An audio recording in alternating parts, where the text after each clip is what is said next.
What's going on, y'all? What's going on in this piece? Goings on in this piece. Goings on in this piece. That's how I'm testing my mic. What's going on in this piece?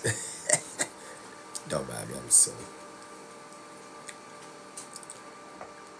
Can y'all hear me? Can y'all hear me with the mic? Let me know if you can hear me. I'm gonna test the mic. What's going on in this piece?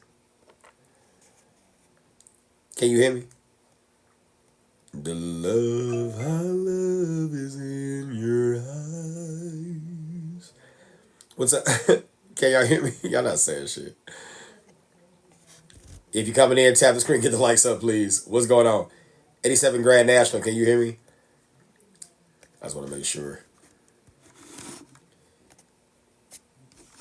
What is this? You can? You gonna say keep your day job. Boy, tell your mama, look. I'm not gonna keep your day job. I'm only here because your mama won't stop at the child support. Okay? And why aren't you in school?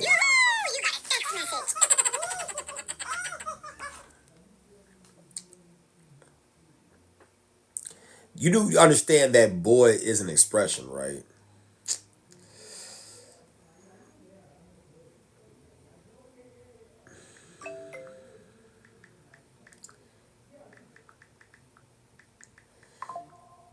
Hey, boss, I sent you a DM. Check when you're able. Okay.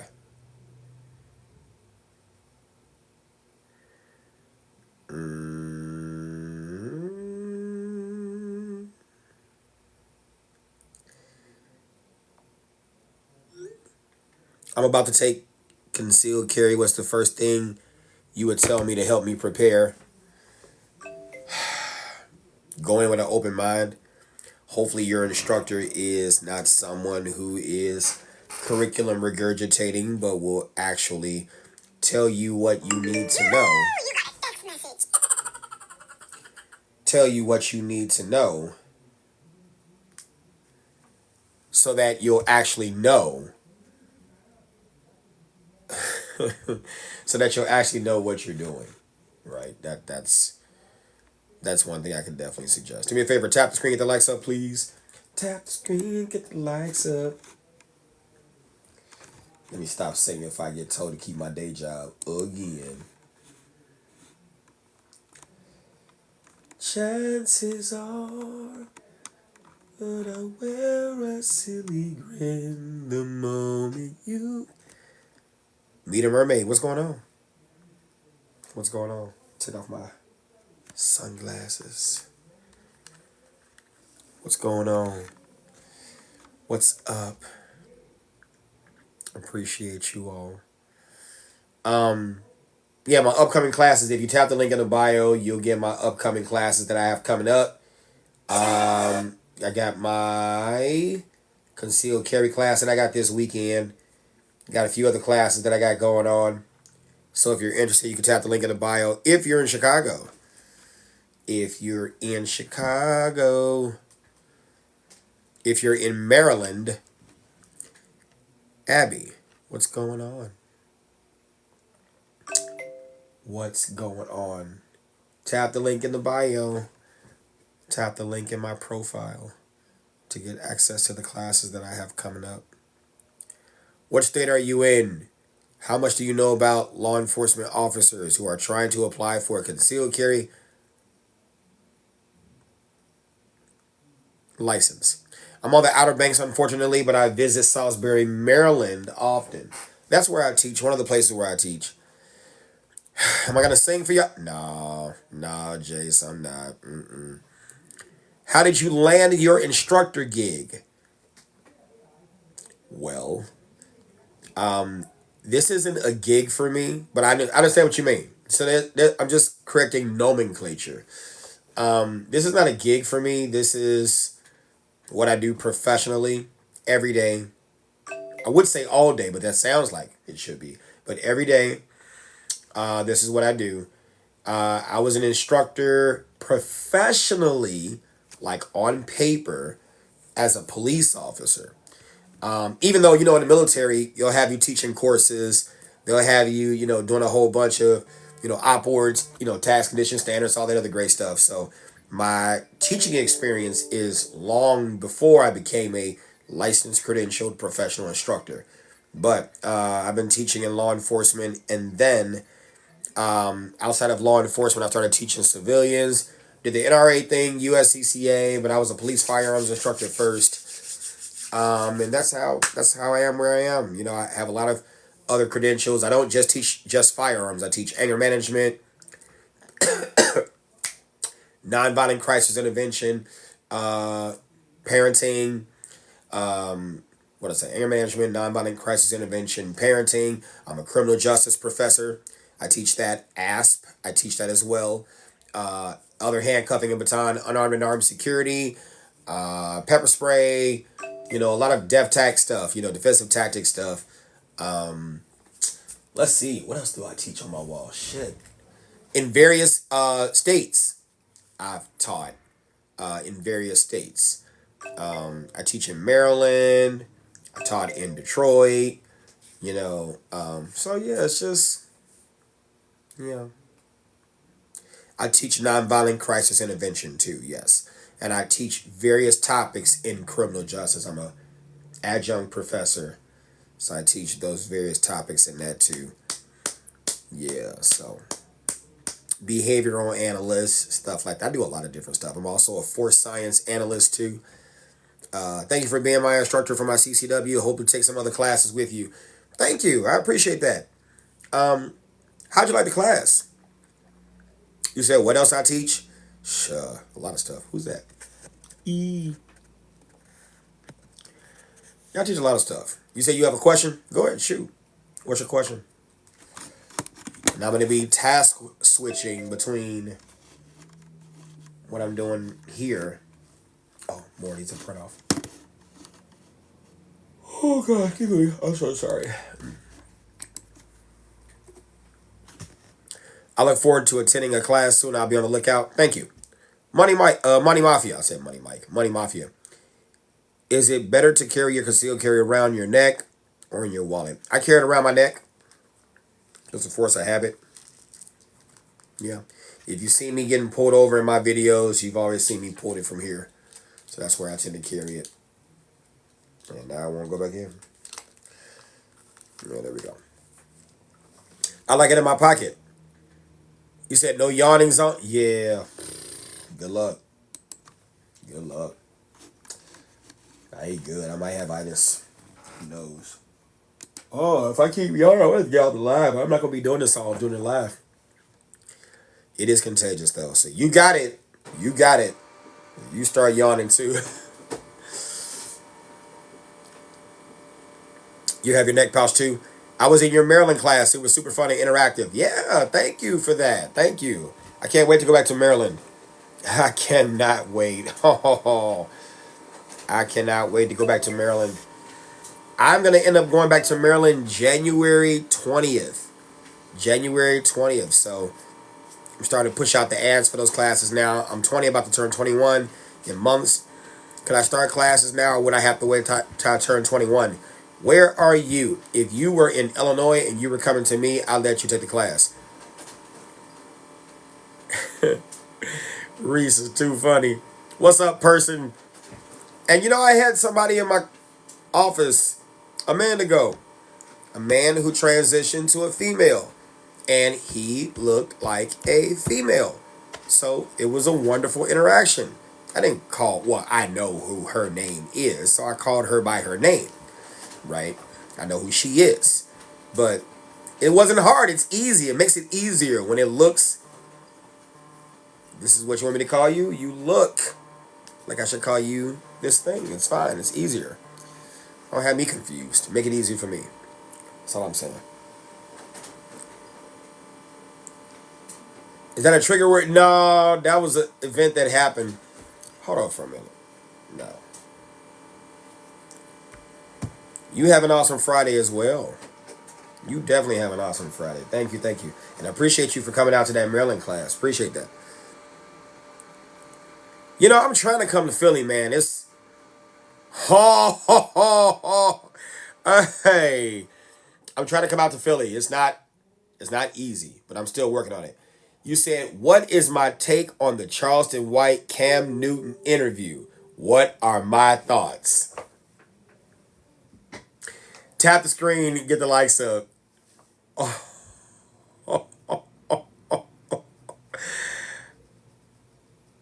I loved that interview. I loved that interview. For real. I liked it when he said, parents are not really teaching, they're just raising. You saw my comment on it? Oh, I got a lot of comments on that video. Man, I rock with Charleston White. I rock with Charleston White hard because he is authentically real. I don't agree with 100% of what he's saying, but I agree with 97.8% of what he's saying. And that's pretty much almost 100%, right? That was an awesome interview. Man, it was an awesome interview. How do I feel about the federal judge ruling the handgun sales ban for 18 to 20-year-olds unconstitutional? I'm with it. I'm with it. You said, nah, he's not real. He's playing a character, but when he's being himself, he's cool. He's cool for both for me. So if that's what it is for you, that's fine. For me, he's cool. If you actually paid attention to the interview, he said he tried to talk the professional way without all of that rhetoric. Thank you for the gifts. He said he tried to talk that way. He said when I was talking that way, no one was hearing me. So now I gotta say things this way, and now everybody's hearing me. It's communication. I agree wholeheartedly. That's why I talk the way I do. I talk, trust me, I'm a former adjunct professor. You think I could go into white people's colleges and sit there and talk with a whole bunch of curse words and filth, flarn, filth? No. I'm very well read and spoken. I make my errors here and there because I'm not 100% perfect on the English language, but I definitely know how to communicate in a professional environment. If that's the environment where the audience relates to that type of language. But if I gotta throw in a couple of fucks for you to get it or to say some shock trauma shit, I am not beneath doing that. I am not beneath doing that. And it takes a person of courage to play that kind of position, to play that kind of character, to be able to relate to Here we go. Education must be rigorous. Education must be relevant. Educators must build relationships before learning happens. You don't get significant learning where there isn't significant relationships. Does that make sense? And so, if the education isn't rigorous, if the education isn't relevant, if the educator hadn't built a relationship before learning happens, and if the education isn't reinforced repetitiously, then you lose whoever you're trying to teach. So that's why I absolutely have zero problem with the way Charleston White talks at all. And it is so real. Oh, it's so real. Him, Kevin Samuels, Rollo May. There's a lot of other people that I listen to. A lot of people, even Jennifer Lewis. A lot of people that I listen to. Like, you bring me somebody who uses the most harshest language, and my ears just perk up. Right? Don't get me wrong, I can listen to other people, but you'll buy oh my God. You will definitely, and I don't answer unknown numbers. Somebody called me from an unknown number. I don't answer. So if you watching my live and you call me from an unknown number, you will not get an answer from me. I don't do no call ID. I don't do unknown number. Put your number out there. And then if you got a couple of seconds, but you say something reckless, I'm not going to argue with you. I just hang up. I ain't got time. But yeah, man. Yeah, that Charleston White interview was amazing. It was absolutely. Now, here's what I will say. Let me know you're still here. Here's what I will say about that Charleston White interview. Cam Newton, how many of y'all know what I'm talking about? You thought the interview was great. Okay, so Cam Newton is the result of what happens when you put athleticism over education. Cam Newton is what happens when you put athleticism over education. You know how and I'm going to say something controversial, but I'm going to go there. You know how a lot of our moms, and I'm saying this, let me give you context. Women, if you really interested in having me on the podcast, well, let me make sure I'm following you. All right, and then we can do that. Okay, here we go. Ladies, I'm about to say something that's about to be triggering, right? Ladies, I'm about to say something that's about to be triggering. I want you to understand that I'm not attacking you as the person. I'm attacking your ideology, especially if you're a black mom. Love you. Promise I love you, but I gotta say this. I do. You're gonna be mad. But this is the little boy in me talking, right? Through the grown man who I am. Okay? You already know what I'm about to say, Kathy. Here we go. Our moms raise us, but they don't teach us. And I give them grace because they are not teachers. They don't know how to teach. Number one. Number two, you think you did a great job with us because we got to 18. We got to 18. And after getting to 18, we got our high school diploma, right? Maybe we got a job. Maybe we go off to college. Maybe you get in the NBA. Maybe you get in the NFL. Maybe you get a good blue collar job, whatever the case may be, right? And then we get a little girlfriend, and she's a nice girl, right? And then we get engaged, and then we get married, and you're thinking all this time you did a great job. No. Giving you grace because you don't know. You don't have eyes for what I'm about to tell you.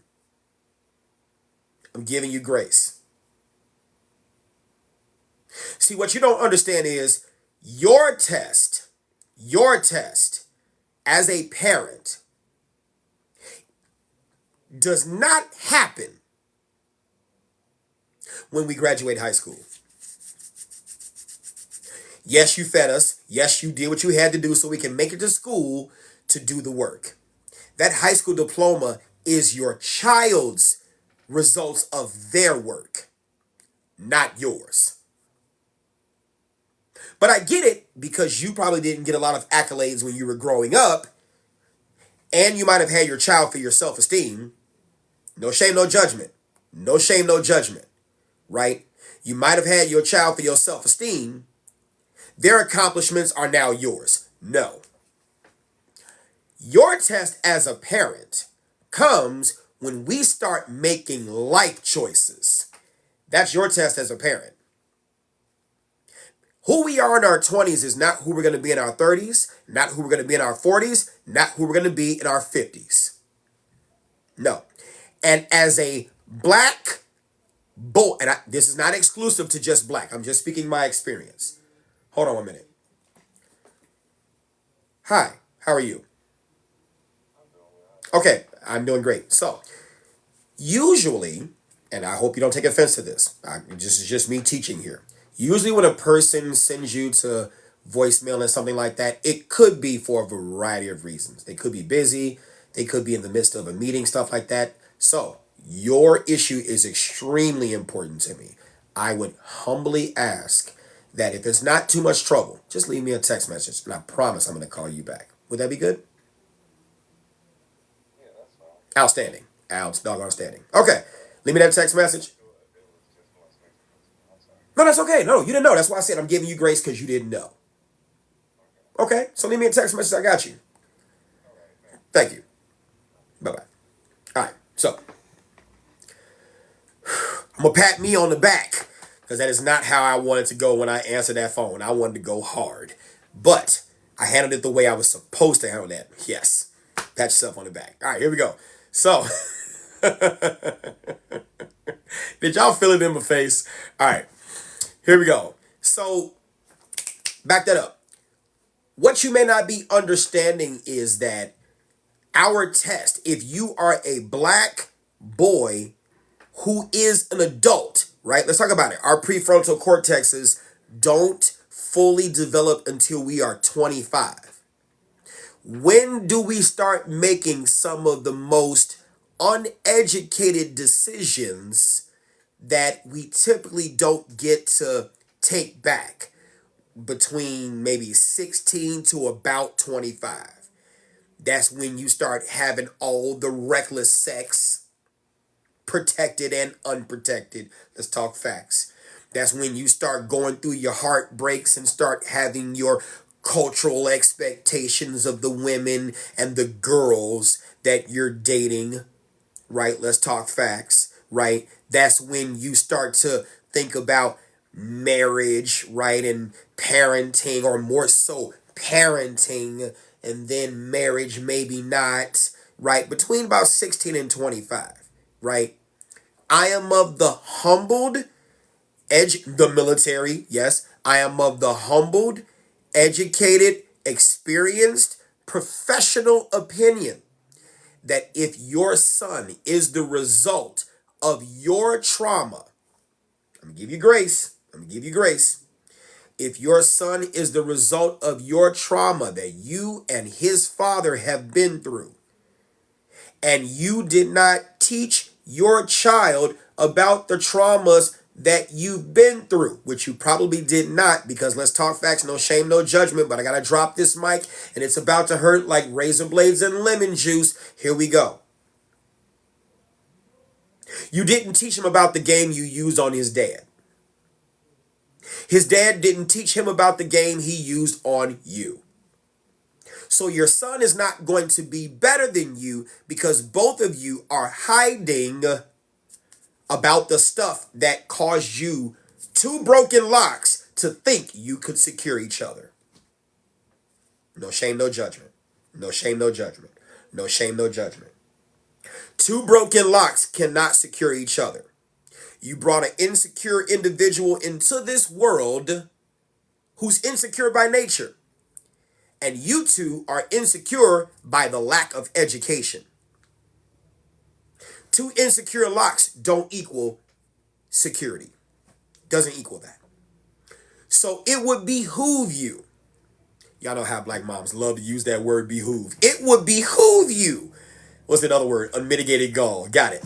It would behoove you to tell your son continuously, son, I love you. Give me a hug. You're not qualified to be someone's husband and father yet. Type it in the comments. You are not qualified. You're not qualified to be someone's husband and father yet. You're not qualified to be someone's husband and father yet. Why do you have to keep repeating this? Because the brain is a wonderful creation, but it is still the slave of repetition. Still the slave of repetition. Still the slave of repetition. Still the slave of repetition. And when we, as grown adults, grown children, come on now, grown children, just because we're 18 and anatomically an adult does not mean our mind, knowledge, skill, ability, competence, confidence has caught up. Okay? And our culture cultivates not only conflict, but our culture cultivates the creation of single-parent homes. Our culture cultivates the creation of single-parent homes. Our culture cultivates the creation of single-parent homes. You see what I'm saying? So, here we go. Son, you are not qualified to be someone's husband or father yet. The reason, there are a lot of things that I did not teach you because I may not be qualified to teach you. I got you to this point, son, before you consider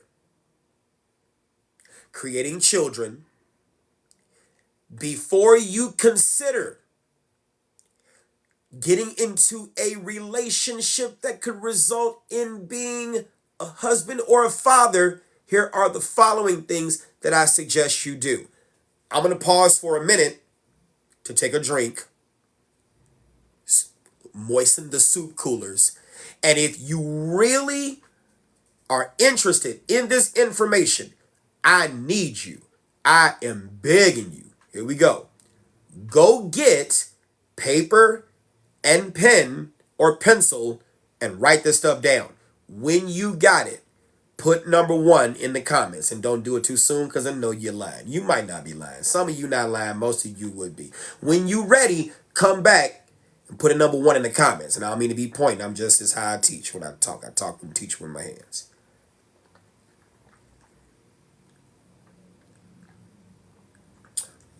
And do me a favor, tap the screen, get the likes up, please.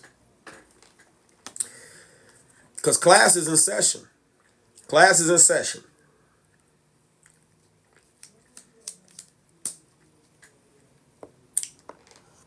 Hey, London.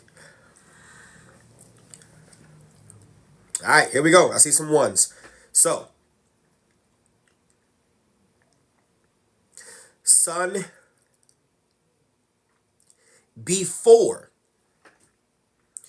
you call yourself being qualified for being anyone's husband or anyone's father, 1, you need to take a parenting class. In fact, I will take it with you. And if I were to suggest a parenting class, I'm going to suggest the one that I am certified to teach.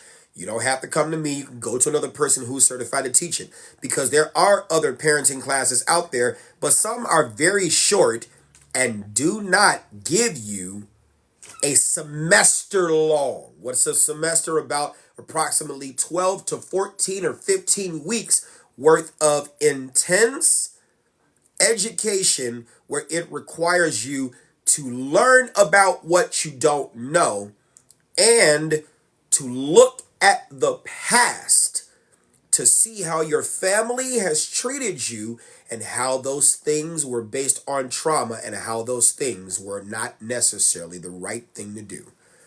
And I suggest the breakthrough parenting method. I suggest the breakthrough parenting method.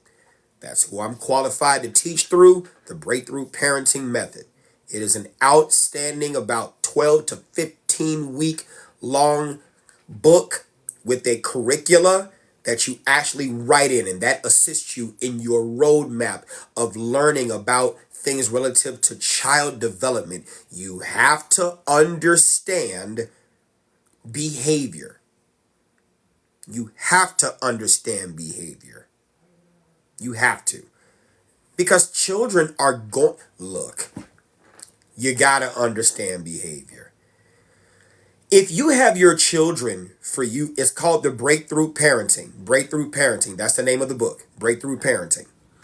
If you have your children for your self-esteem and you're expecting them to always perform for you to the point where it's always pleasing to you, that's a volatile situation to be in as that kind of parent.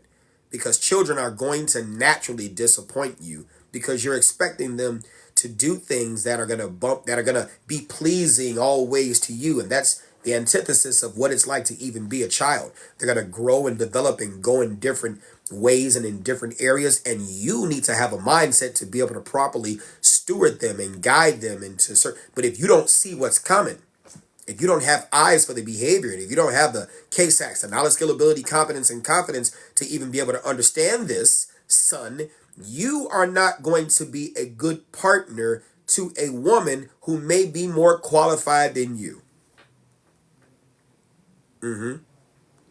Right? Here we go. The Black Jeffrey Dahmer. What's up, sir? Here's somebody who knows about kids. I'm just playing. That's crazy. All right, so here we go. You said teach children and young adults about mental health. Sure, we could teach them about that. But the problem is we accelerate in teaching them about what goes wrong instead of teaching them about how to do it right and then examine cases where things have gone wrong so they can understand how to fix it. Does that make sense? Here we go. Number 2. I strongly suggest that you take an anger management course. Wait, son. I'm not saying you have anger issues. That's not what I'm saying. What I am saying is this. Those who understand behavior address it. Those who don't understand behavior suppress it. Those who understand behavior address it. Those who don't understand behavior suppress it. Suppress it. Right? So here we go. What are ways that people suppress behavior? Spanking.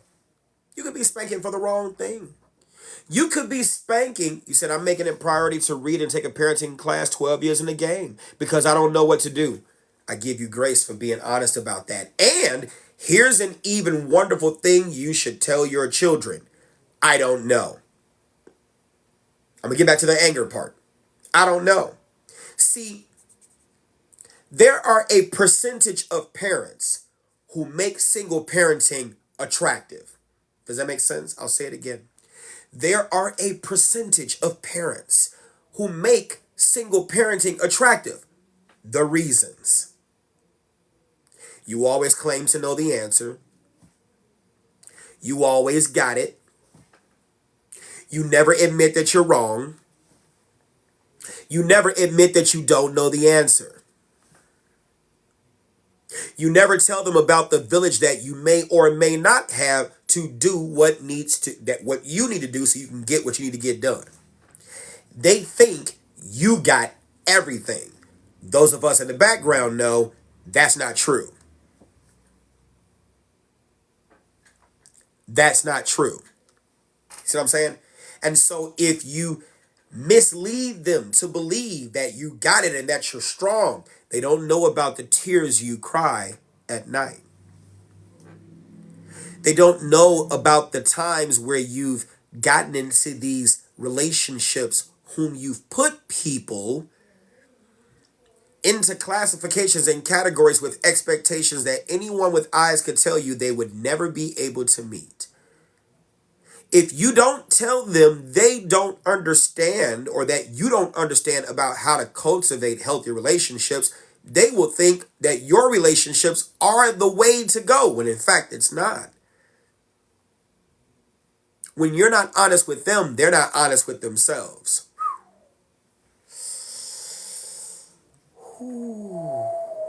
When you are not honest with them, they are not honest with themselves. When you deceive them, they deceive themselves. And self-deception is the worst deception. It's the worst deception. It's the worst deception. That's how children learn how to lie, from their parents first. Children learn how to lie from their parents first. But then they can't turn to you because you don't know, because you haven't mastered your issues. They can't turn to themselves because they don't have any internal controls and discipline because they haven't been taught. So who do they turn to? Another man, another woman. In search for the Maslowian void of love and belonging. Security needs. Before we even begin to examine how they feel about themselves, they begin to turn to others because they know at some point in time they don't have the answer. You know they don't have the answer. So, let's recap. Parenting class, anger management. Anger management. Because you need to learn the signs and symptoms of what people do when they're angry. You need to learn those signs and symptoms. Why am I saying that? Do me a favor, tap the screen, get the likes up, please. Why am I saying that? Let's go through it. Let's talk about it. So I present to you a box. And I'm going to read your comments in a minute. I present to you a box. And when you open up this box, if you open it up, bam, it's a blood pressure monitor, obviously, but for demonstration purposes, you see a timer on there. And it says 10 seconds. What are you going to do? You're going to run. The reason you're going to run is because you don't have enough time. You don't have enough time to find out what it is. You don't have enough time to see what it does. You're just going to run. It's a countdown. You're going to think the worst before you begin to think the best, right? And what gave you that obvious thing? The timer on the box. So how do you tell when a person is a bomb that's ready to explode or who's ready to explode? You have to be mindful. You have to have the eyes. You have to have the ears of the signs and symptoms that a person will say, display, show, tell, proxemics, economics, all that stuff that lets you know they are about to explode on you. If you don't take that anger management class, you won't see the signs and symptoms within you. You won't see them within others. And people will explode on you, and you'll end up even more damaged than you were walking in the room. Thank you, Tiffany. So here we go. Let's recap. Parenting class, anger management class, right? Let's go to the next one. You need to find as many home economics skill-based classes. Thank you, Ahmad. You need to find as many home economics skill-based classes. Why am I saying that? Because you need to have the skills to secure you. While I was cooking, putting a roof over your head, clothes on. I can't put it in a live stream. I don't know how to change that, Jace. I don't know how to do that. So I hear you making that suggestion, but I can't do that. I don't know how to do that. Right? Here we go. While I'm putting food on the table, clothes on your back, a roof over your head, pot to piss in, one to throw it out of, there was only 24 hours in the day. There was only 24 hours in the day. I did not teach you everything. I could not teach you everything. And because I did not teach you everything, you are not qualified to be anyone's husband or father. Why? Because there are some skills that you need to have in the profession of husbandry that you just don't have. And when you end up getting with this woman or whatever, right? This other person is going to have expectations of what they think you can do. They are not going to dive in deep to ask those questions because most people aren't taught to do that. So they're going to have expectations. And given the music that you've been listening to, those expectations are culturally cultivated. I'll take care of you. I'll buy you this. I'll be there for you. I'll be by your side. I'll hug you. I'll keep you warm and secure and love on you and hit you till the break of dawn and all this other sexually influenced, culturally cultivated expectations. And that's all they've been listening to for the past 14 years, about 13 years in fact. 13 years they've been listening to this indoctrination of what they think you as a man culturally are supposed to do.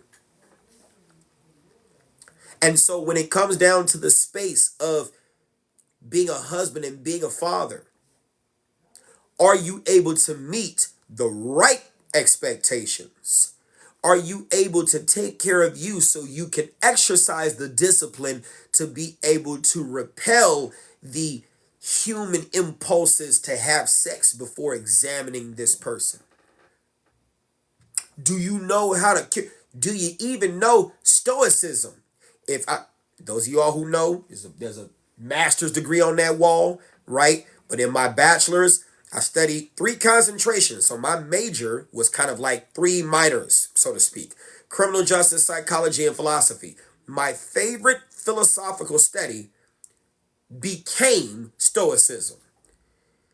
The writings and teachings of Marcus Aurelius, a great Roman emperor, right? The writings and teachings of Epictetus and Seneca, What is stoicism? Being able to harden your mind against the trials and tribulations that life is going to bring. There's nothing new under the sun. There's nothing new under the sun. You said, I saw my mom be a single mom and raise us decently, but mentally had a breakdown. That's my fear.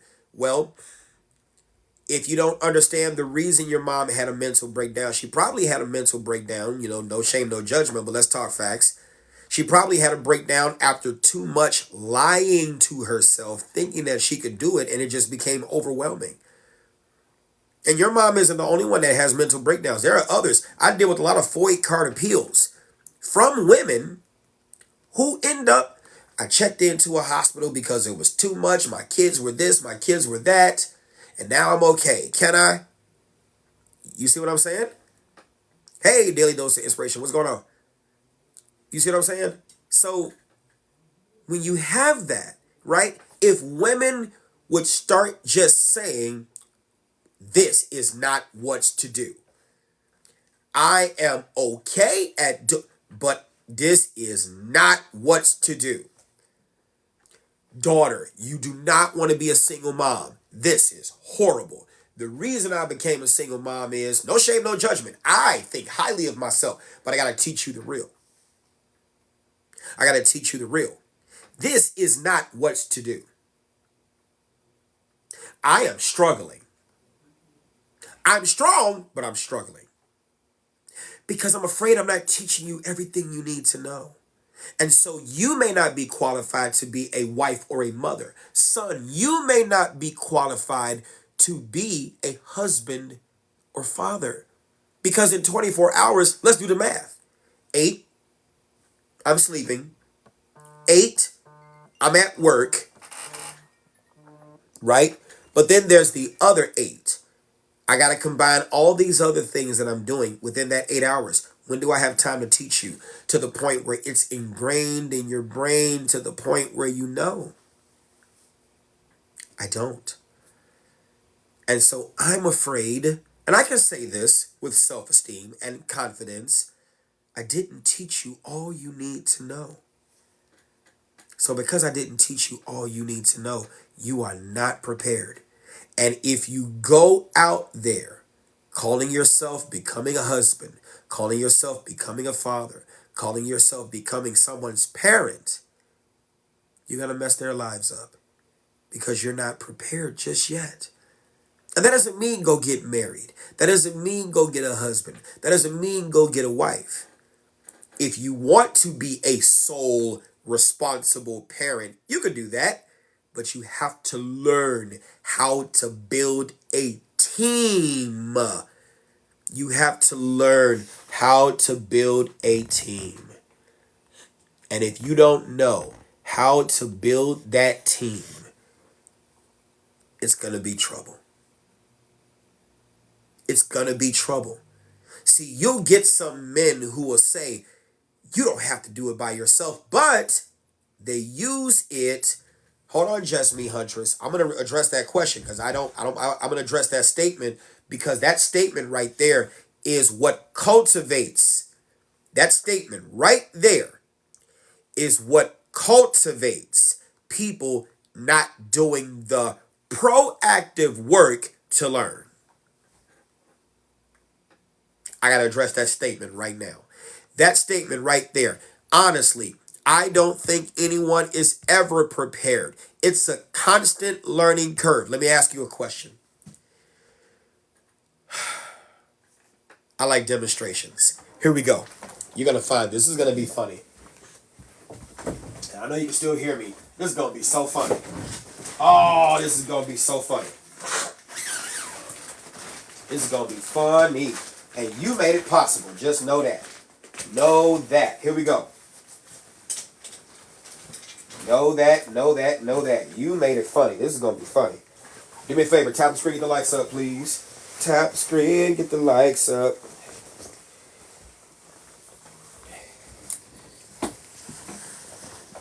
Hey, what's going on? I'm Dr. Mike. Thank you for coming in. Thank you, Nurse Johnson. I appreciate you. Here we go. We got your test results in. Um, and by the way, you can never really be prepared for being a doctor. You can't be prepared for being that. It's a constant learning curve, and I don't think anyone's ever prepared to be a doctor. We've got your test results, and we're gonna have to perform surgery, and I'm gonna be the one doing the surgery, but I would be practicing on you. It's my first time doing this, and because it's my first time doing this, I hope you're okay. I mean, I really mean, the best with the best intentions. And you don't have really much time to think about it because according to these test results, the surgery has to happen now. Would you want me doing that surgery? Would you want me doing that surgery? Would you want me doing that surgery? No, you wouldn't want me doing that surgery at all, right? Let me ask you some follow-up questions. Is there a medical school that I should have gone to learn how to do this stuff? Yeah, there probably is. Were there some prereqs that I should have met before I even got into medical school, right? Okay. After I graduate with my doctoral degree, right, should I have had to have done a residency of some sort? Yeah, I should have had to. Okay. Um, should I have probably at least seen some patients before I got into this position to then have you not only see the lab coat, right, to see the stethoscope, but to actually have the knowledge, skill, ability, competence, and confidence to know what I'm talking about? Yeah? Okay. Well, let me guess, Mike. Parenting isn't like that. You a lie. You a whole lie. Okay? If you were not raised to be a wife and if you were not taught to be a wife and a mother, right, then yeah, I know, ladies, you got a biological clock, right? So you kind of got a timeline wherein you have to do things if you want to produce children, right? Men don't have a biological clock, right? And so if you are the result of trauma, if you are the result of trauma, and you have a son who was the result of your trauma bonding relationship, you need to tell them, son, you are not qualified to be a husband and a father. You need to tell them that over and over and over and over again. Why? Because old men can still create children. Which would you rather have? Would you rather have an unskilled young father or a skilled middle-aged to close to being old father who has the knowledge, skill, ability, competence, and confidence and has the experience and education to not only be able to be a father, but to be able to effectively impart wisdom and lead? Does that make sense? Does that make sense? What would be the reason you would want your young, unskilled, uneducated, and ill-prepared son to create children unless you had your son for your self-esteem and your son is no longer controllable and now you want his seed, his children, so that you can have more to control, to feel worthy within yourself? There's no reason to encourage your son who's unskilled and ill-prepared to have children because you want to be a grandma or grandpa, mama, pop, whatever. So son, before you call yourself having children, let's recap this: parenting class, anger management, right? What's the third thing I said you need to go through, right? You need to examine the history of your family. Why do I say examine the history of your family? I say examine the history of your family because if all of the women in your family have never been wives, you don't know what a wife is like. You've never seen that interaction. If all of the men in your family made the women baby mamas, you don't know what a qualified husband is in the family. You haven't had that cultivation, so you don't know that to be the case, right?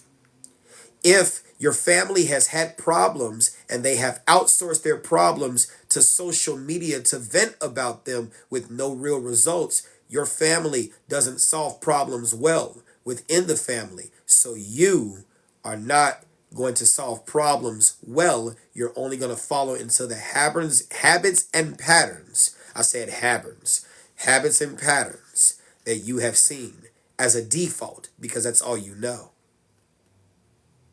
That's all you know. That's all you know. Does that make sense? You see how some people came into the class and now they're asking me, am I a doctor? Where clearly my page says Instructor Mike. What you're seeing in the comments is what happens when people come to class and they don't know how to be quiet and just listen to lessons. Does that make sense? Right? So let's get to it. Next, what you need to do is, you say I'm a doctor of knowledge. Yes. Next, what you need to do is, son, you need to take all the home economic based courses so that you can have the skills to be able to solve not only your problems, but your family's problems when they come up. So I happen to look at, let me take off this lab coat because it's distracting some people. Let me get back to it. Okay. That was fun. That was fun. Sorry. Snort, sinuses. All right, here we go. Let's get back to it. Next thing I strongly suggest that you should do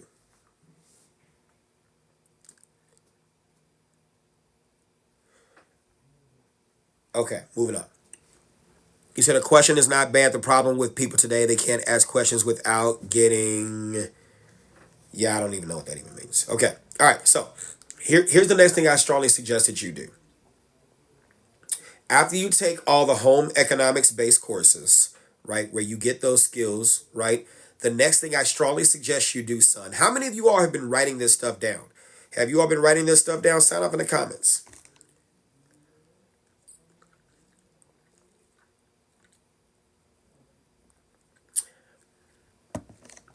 I hope you've been writing this stuff down.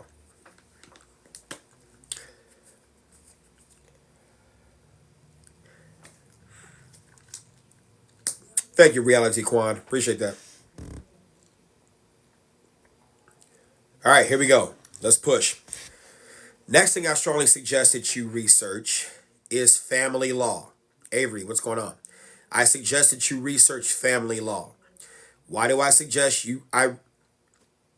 You said I'm older than you, been there, done that.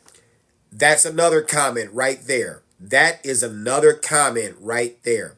See, look to Just Me Huntress right there. I just want to point to her name. Just Me Huntress. I'm older than you, been there, done that. This is why the youth of today do not listen to their elders. Because true leaders are always lifelong learners. True leaders are always lifelong learners. And this is the reason why younger folks don't listen to their elders, because they equate knowledge to age. Just because you have lived longer and have experienced those things doesn't mean you understand what you experience, and it doesn't mean you can teach what you understand. And this is why there is a huge disconnect between the older and the younger, Because the minute the younger people try to tell the older people about the stuff they missed out, the default position of a percentage of older people is, you can't tell me anything. I've been alive longer than you've been born. And that's where we just walk away from you. That's why we leave you in nursing homes to let the bed sores dispatch with you. That's why we leave you. Because no one can tell you anything. See, the children of the future will always be smarter than their predecessors due to the access of the way in which they get information through technology. In other words, the things that it took you a long ass time to learn, they are learning it faster and better than you. The only thing they don't have is the years of experience that you do have. And suffice it to say, the older you get, the more you return to a state of infancy when you can't do it anymore either. Imagine how the circle of life. Imagine how that is. Imagine how that is. You see what I'm saying? Yeah. And here's this. Oh, my kids are gone off to college. They've got successful buildings and businesses, and they're married with children. But guess who they come to when they want to vent about their problems? A person like or better than me, an anger management specialist. When they mess up and they get arrested, guess who's there to listen to the childhood issues in interrogation? Us police officers. When they are ordered by the courts to have to take parenting classes, guess who listens to them about where you messed up? Us as parenting instructors. Yeah. So keep telling me about how you did your job. And I've got a lot of qualitative data to show you that you haven't. You just think you did. So tell me how old you are again, and I'll tell you how the fuck I don't really care. Tell me, oh my God, I'm happy he's married to Susie, but he's been fucking married for the past 15 years. Oh my God. I love what I do. I love what I do. I love it. Thank you for the lightning bolt. I love it. Because you think you're successful. Because they're no longer in your place. And they don't come to you with their problems. You know why they don't come to you with your problems? Because of your comment. I'm older. I know more than you. So they know they can't come to you. They know that. They couldn't come to you before. You couldn't take the truth before. She's probably out of the room now. I don't like this guy, Negro. And then she left. Oh my God. Thank you for being a friend. Travel down that road and back again. All right, here we go. Let's push. All right. What do you think a successful parenting looks like? Oh.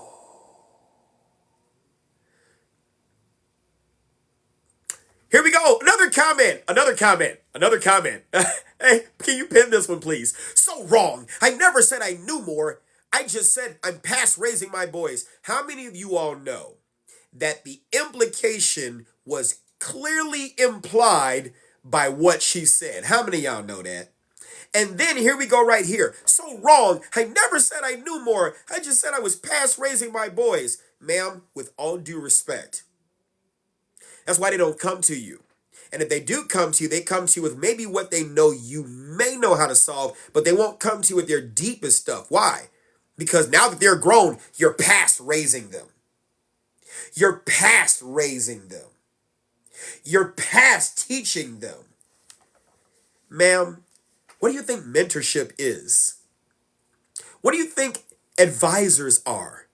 You're never done. You're never done. Here we go. They're all adults. I'm just here to support them when they need it. I don't know. I just doubt that. I really doubt that. I really doubt that. I really doubt that. Now you're on the defense because I'm attacking your ego. Anna Freudian's ego defenses. Anna Freudian ego defenses. When you feel attacked, you're defending. And now we can see it in the comments. We can see it in the comments. You're defending. You're against the ropes. And you're trying to bob and weave out of this one, except I'm speaking on behalf of your children. You think you know it all. That's why they don't come to you. And somebody's been trying to tell you that for the longest. And here it is, a stranger on TikTok telling you exactly what they wish they could tell you and what you would listen to. And even then, you're still not going to listen. And when you get older, your children are going to pay you back.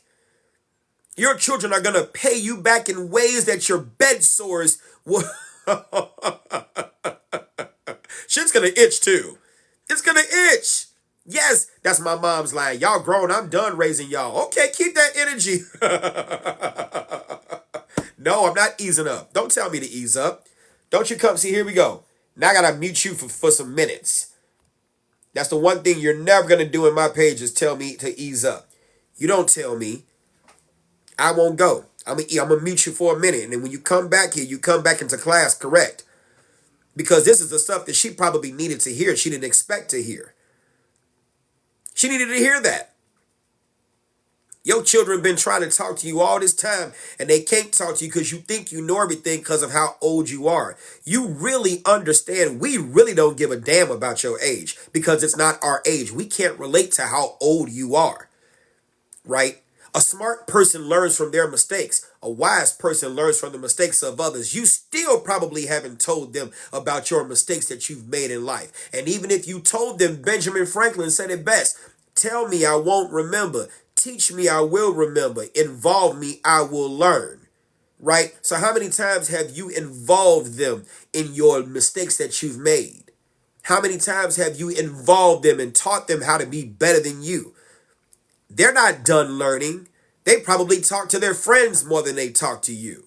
Because at least the friends can relate. Don't know if the friends can help them solve their problems, but at least the friends can relate. You're part of one of the reasons, and parents like you're not the problem. The problem is the problem. The behavior is the symptom of that problem, but we're going to talk about that problem. You're not the problem. You said I'm an absolute open book with my boys. I've always been that way. I guarantee you if I was able to talk to your boys, I guarantee you this is what I would run up against. One, I would run up against defensive mommy because you probably raised them to praise you.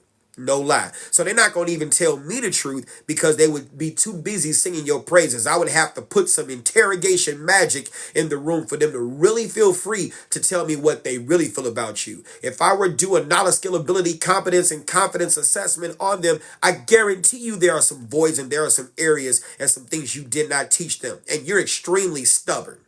And that's okay. That's your trauma making you stubborn. You went to that bio. Oh, say less. Say less. See, I love it. When people talk about things, that's one of the first things I do is I go to that bio and I look at them pictures that tell 1,000 words. You already did the work for me, Jordan. Let me go on ahead and move on. Let me go on ahead and move on. Y'all go check out her bio. She probably going to block her page now. I'm not going to check it out because your words right there that you saw, that you said, checking out that bio, oh, please, trust me, I already know. Say less. She probably is bossy. She probably is bossy. We're going to go ahead and blow that out, and we're going to move on to the next lesson because she was a distraction. Just me, Huntress. Just stick around for the continuous lecture. I'm going to purposely ignore you like you've ignored your children. It's called emotional abandonment. Here we go. Y'all seen that bio? You see, y'all making me want to go check out the bio. He said, oh, sweet Jesus, that bio. Y'all go check out that bio. Just me, Huntress.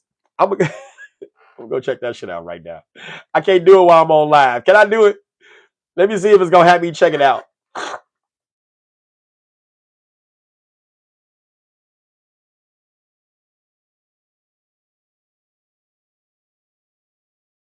Let me see. Crazy. Oh! Oh! Oh, oh no. Oh, oh my gentle Jesus. I'm not you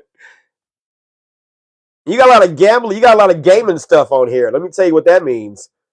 I don't even want to tell you what that means. It's all good, ma'am. It's all good. I ain't gonna beat up on you. I'm gonna leave you alone. I'm gonna give you some grace. That bio is really something else. That bio is something else. But that's okay. I'm gonna give you grace. It's all good. Moving on. That shit was funny. It's all good, Elizabeth. Thank you. I appreciate it. What are we talking about? C. Can you please play devil's advocate with respecting marriage boundaries? What do you mean, Jordan, by respecting marriage boundaries? That's a good question though. What do you mean? What do you mean by that? Give me more context. For Jordan, I got you.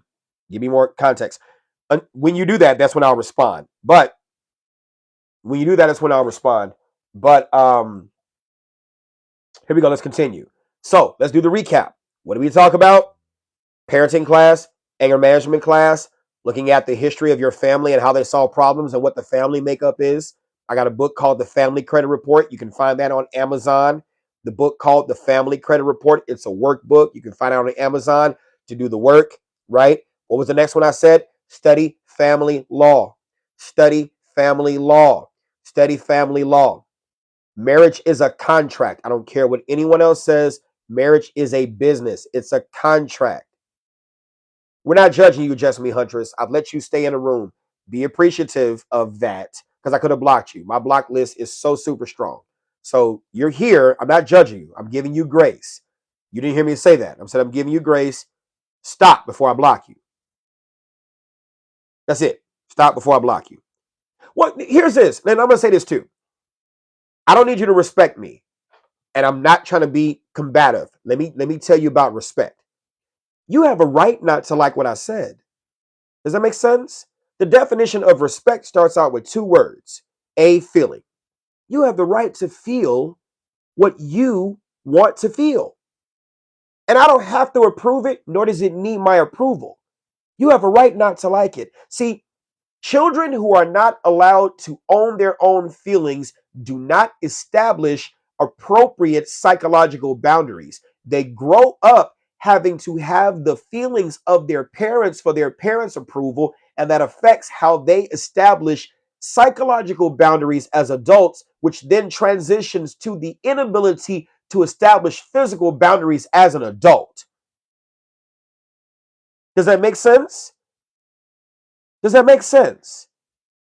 And yes, I have been losing weight. Does that make sense? So you don't have to respect me because you are entitled to your feelings. That's all I'm saying. When parents don't let their children own their own feelings, when parents feel that the child has to feel the way the parents want them to feel, the child does not own their own psychological security. They don't own their own psychological boundaries, and that affects how they establish physical boundaries in the future as an adult. That affects how they establish physical boundaries as a teenager. That affects that. It affects that. Does that make sense? So you don't have to respect me. You have the right not to feel, right? That's what I'm saying. You have the right not to, right? That whole, we've been taught respect all wrong. We've been taught respect all wrong.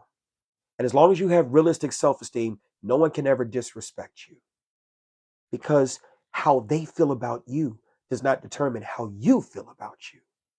How they feel about you is what it is. It's how they feel about you. We can have a conversation about that so long as the environment is safe to have that conversation because I would love to understand.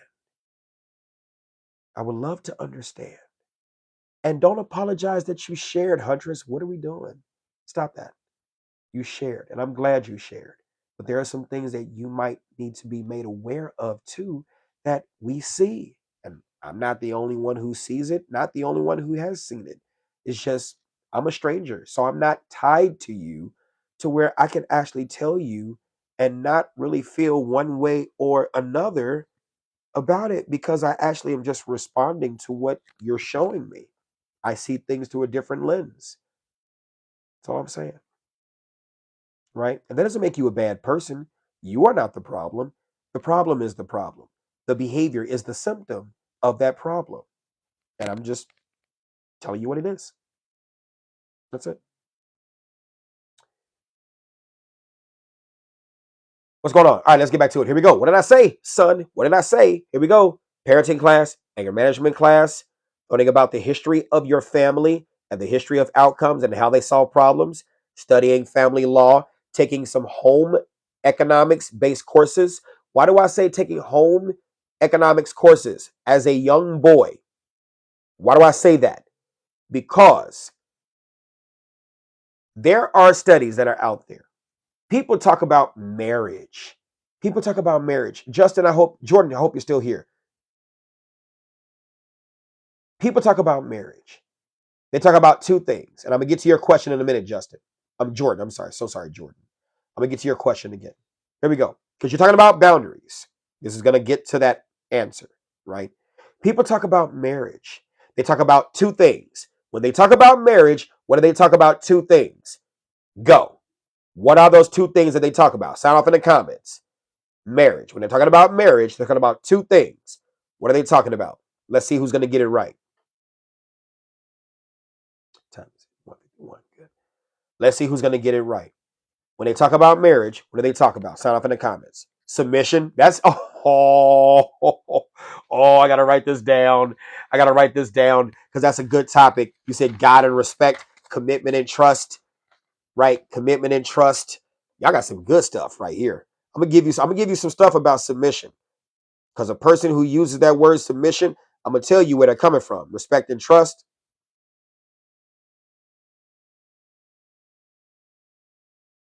Communication. Okay. I hope y'all stick around for this. Class is in session. Sorry, sinuses. Finances. All right, here we go. When we gonna get married, and I hope we don't get divorced. That's it. These other things we gonna touch on. I got you. I ain't forgot about it. Right. When we gonna get married, and I hope we don't get divorced. Right. When we gonna get married, and I hope we don't get divorced. Right. When we gonna get married, and I hope I don't get divorced. Would y'all agree? Here we go. So here we go. I'm gonna address these other ones too. So I hope y'all stay in the room. Do me a favor, tap that screen, get the likes up, please. Okay. I hope y'all stay in the room. Class is in session. We're gonna talk about submission. We're gonna talk about respect and trust. We're gonna talk about communication. We're gonna talk about finances. Okay. But let's talk about it.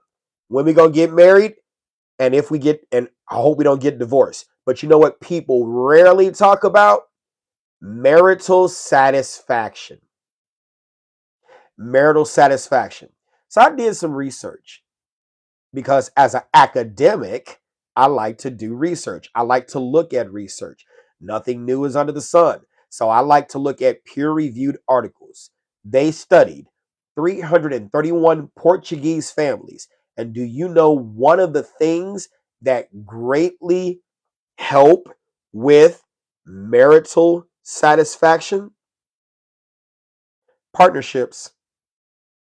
That's the one word that people who like to use the words submission and gender roles do not like to hear. They don't like to hear the word partnerships. But marriage is a business.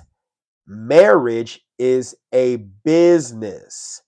And like any business, whom you get into it with, a partner, you analyze the partner's knowledge, skills, abilities, competence, confidence, and you also analyze risk.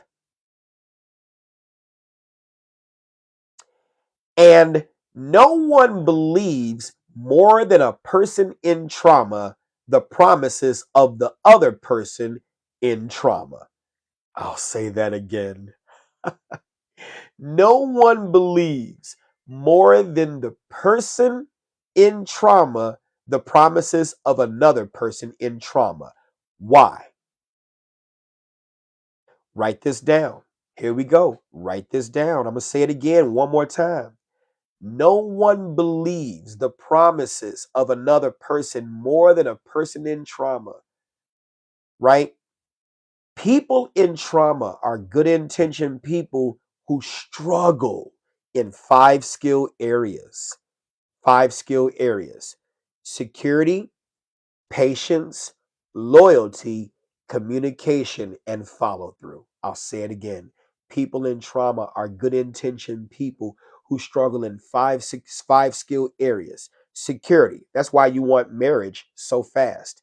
Patience, because a person in trauma doesn't have patience for the process of the investigation to determine suitability and qualifications for marriage. Loyalty, you expect faithfulness out of this person where nothing in this person's life has been faithful to that person. So they haven't received loyalty. So they don't know how to give what they haven't gotten. They don't know how to give what they haven't gotten. Every person in their life from their childhood on up have broken promises to them. So they haven't seen loyalty, to feel loyalty, to then be loyal. Loyal cannot be taught as an adult. It has to be something that is shown to you. You have to have exposure to loyalty to understand what it is. And when you come from a history of broken promises, you learn how to be about the self and you don't keep a lot of your promises because you can't execute the thing that you're promising about. You're in trauma. Communication, that was another one of those words that y'all use. Communication. How many of you heard a person speaking Spanish and you could recognize the language, you could recognize the dialect, but you still don't know what they're saying? Because communication in context is a skill.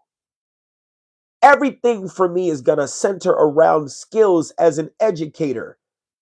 And I'm going to tell y'all why some of y'all are going to therapists and your therapist has been failing you for years and years and years. And you think you're getting help because you're talking to someone and it feels like help, but it's not help. But you don't know that it's not help because your insurance is paying the bill and it's not coming out of your pocket. So it's like talking to my best friend who himself, herself haven't worked out their own issues either. So you got an enabling friend as a therapist and not a person who is results oriented. And then follow through, follow through, follow through. How many times does a person go to a doctor? They're in trouble. The doctor gives them this, patch them up and tell them you need to follow up with your primary care provider. How many people go and actually do that? Not that many. Why? Because I don't have the patience for the follow up. I don't have the patience for the follow through. You had already fixed my problem. I lean to you to fix it. Thanks. Gone.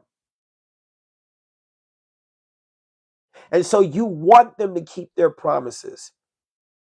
You know how many times they done lied to you and told you they could do something? And in their heart, they may have had the greatest intentions, but intentions don't pay bills. Intentions don't get you to the promised land. Skills does. Experience does. And son, that's why you're not qualified to be someone's husband because you came from trauma. So then when you create a family, you're going to create a family in trauma. And society will hold. Here we go. What are those two words? When a person wants to hold you, I am going to hold you what? Fill in the blank. You are what? Fill in the blank. What are the two words that people love to use? It starts with an A and it starts with an R. What are two words that people love to use? It starts with an A and it starts with an R. Come on, shout out in the comments. It starts with an A and it starts with an R. What? Accountable. That's one word. What's the other word? It starts with an R. Let's go. Responsible. Accountable and responsible. Accountable and responsible.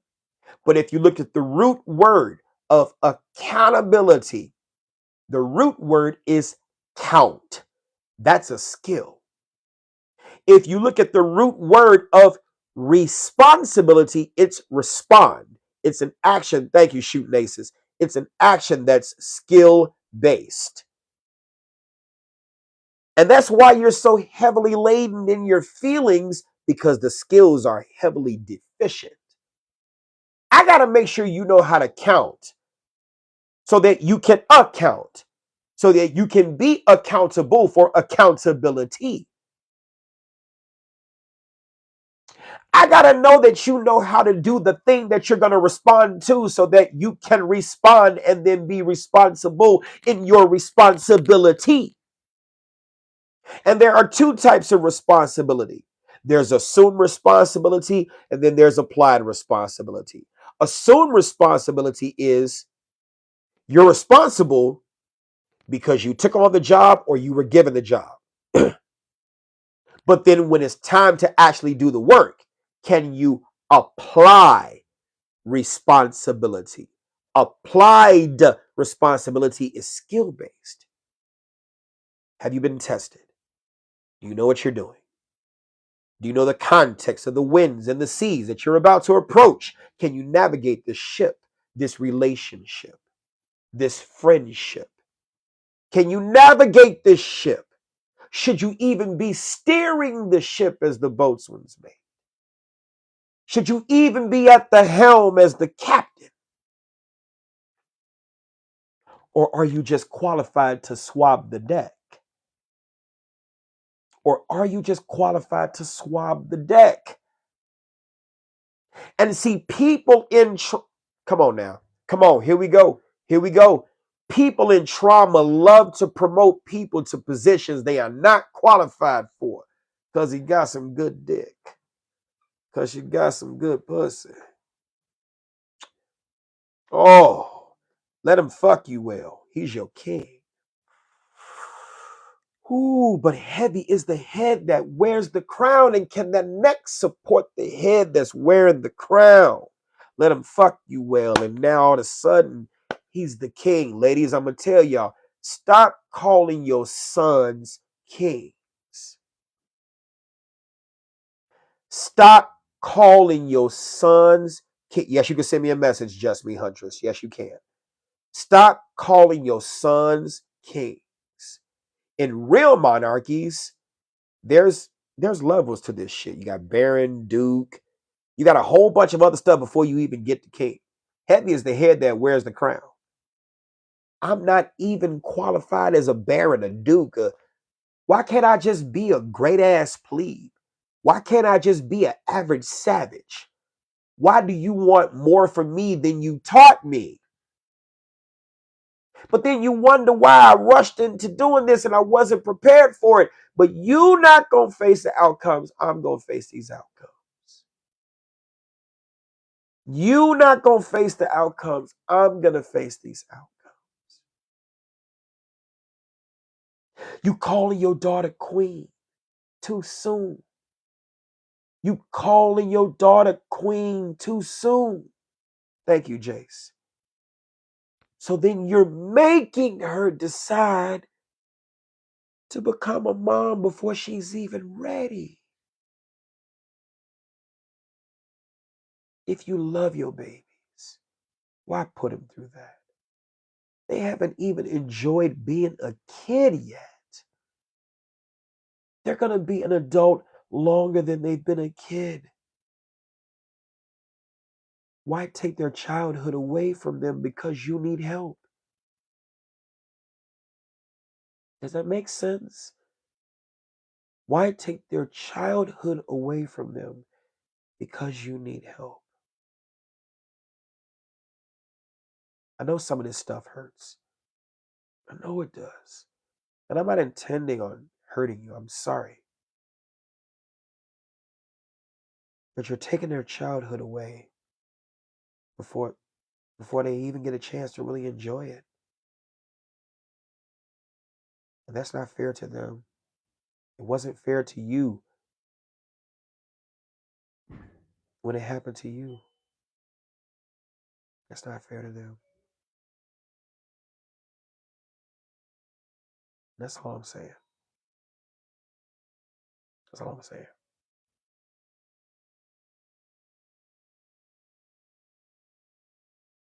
That's all I'm saying. What do y'all think about what we just talked about? It was a lot. Boundaries. Okay. Jordan, tell me about those boundaries. Sorry. Nose. I was doing good. What did I eat? This caused this all to come up. Boundaries. What are we talking about, Jordan? Because boundaries. It's hard to really establish. Oh, and I haven't forgotten about submission, too. I hope you're still here. Let me answer this door. Let me see who's at this door. Because somebody's at this door. And it could be for somebody else in this building. Let me get it. Go ahead and put it in the comments so that I can respond to your question about boundaries. I'm sorry. Okay. All right. All right. Let's go with the question about boundaries. Boundaries. Let me go ahead and print off another set of 15. You're here? Okay. I will not make our children heal from the things that were not their fault or responsibility. Yes. What are your thoughts on marital difficulties and differences with boundaries?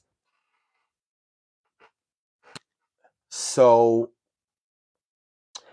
we would have to look at the reason for the marriage. What were the reasons? And here we go. Don't give me the traditional answers. Oh my God, we got married for love. Okay, that's an emotion, right? Emotion. Was it an on-label use for marriage? Was it an off-label use for marriage? Did we get married because of the children? Did we get married because if I don't get married and I have children, my family will ostracize me. They'll have nothing to do with me. Because we have some people who will get married for identity, for security. And I'm not talking about the security that comes with having somebody else there. I'm not talking about that. I'm talking about the security, the psychological security. I am nothing without my husband, without my wife, without my covering, without my this and that. We'll have those things, right? No, you don't have to answer, right? If you want to answer, you can. You don't have to. If you want to answer, you can, though, right? Oh, here we go. I had a failed marriage and wanted validation that I figured it out. Yes. Thank you for being honest. Yes. See, I got married at the age, not married now, but I got married at the age of 20. Let me share with you my story. My husband and I are two people living life and are married independently together. Okay. I got married at the age of 20. I'm 42. Okay. I got married at the age of 20. She was 21 going on 22. I was in the military. Okay. We met each other through then social media. There was no Facebook. There was no MySpace. No, MySpace was out. MySpace was, how many of y'all had a MySpace page? MySpace was out, but we didn't meet through MySpace. We met through the then social media of the time. Mm-hmm. And not Black Planet. I had that too, but it wasn't Black Planet. It was something local to Chicago, right? So not Black Planet. No, look at y'all asses. No. It was the party line. How many y'all? No, it was the party line. How many y'all made? You got the Chicago Raven. If you got minutes to blow it on us. It's a Chicago thing. No, it's the party line. How many y'all remember the party line? Come on, Phil. How many y'all remember? You got the Chicago Raven. You got the and it wasn't just in Chicago. It was all over the place, right? Other cities, whatever. Yes, you remember the party line. Yes. That's how we met, right? I was in the barracks, Fort Campbell, Kentucky. I'm gonna go back up and look. You say you was in middle school at the time, Diamond? Oh, bless y'all heart. Here we go. So yeah, it was a party line. I was in the barracks. It was after 17. Hey, let me talk about lime wires. Yes, I know about those too. Yes. Right. Uh, but I was in the barracks. It was after 1700. What time was it about? It was night. It was night. Fort Campbell, Kentucky. Right. And I was bored in the barracks. And I used to be on the party line when I was in high school. Right. So I remember I just called the number and we connected and we got to talking. I still got the I'm not gonna look these. I'm gonna look these emails up. I still got them motherfuckers. Y'all something else. I still got the emails. I promise I do. It's bringing back memories. And this ain't to say she a bad person. She's not a bad person at all. But were we unqualified for each other? Immensely. Yes. Yes, we were. And I still got the emails, and we were emailing each other and all kind of fantasy this, fantasy that, marriage this, marriage that. How long do you think it took for us to get married? Sound off in the comments. How long did you think? I was in the military? I was in the barracks. I had already been through a deployment, changed duty stations. I was in Germany, right? I was in Germany, came back from Germany, went to Fort Campbell so I could be close to home. I re-enlisted. I could have went anywhere. I re-enlisted. I could have went anywhere. 2 months. 2 months, Phil. 2 months. We were married in 2 months. 2 months, right? 2 months. Now, some of y'all gonna be like, oh, she put that thing on you. She put that swab, boy. She meow. Meow. No, no. She didn't put that. Nope. Mm-mm. You're good. Yes, Diamond, you're right. You don't know if the lady white good into. She white good. But I get what you're saying though. Yeah, you ain't ready for no marriage. And we talking deep too. I ordered the engagement. Matter of fact, let me look at this shit. I'm gonna show y'all the motherfucking engagement ring. Y'all ain't shit. Look, y'all got me going back into the past and stuff to look it up, right? But we got married and we were just some deep, serious talk too. And for all intents and purposes, let me tell you this, right? I'm the product of a single parent family, right? And family, I use that term loosely because I'm also the product of child abuse. I'm the survivor of child abuse, right? I only had women in my life: mama, grandmother, great grandmother, great great grandmother, aunt, 10 years older than me, uncle, 10 months older than me. Like, my mother and my grandmother vaginas must have been synchronizing up at the same time. What made them fuck at the same time?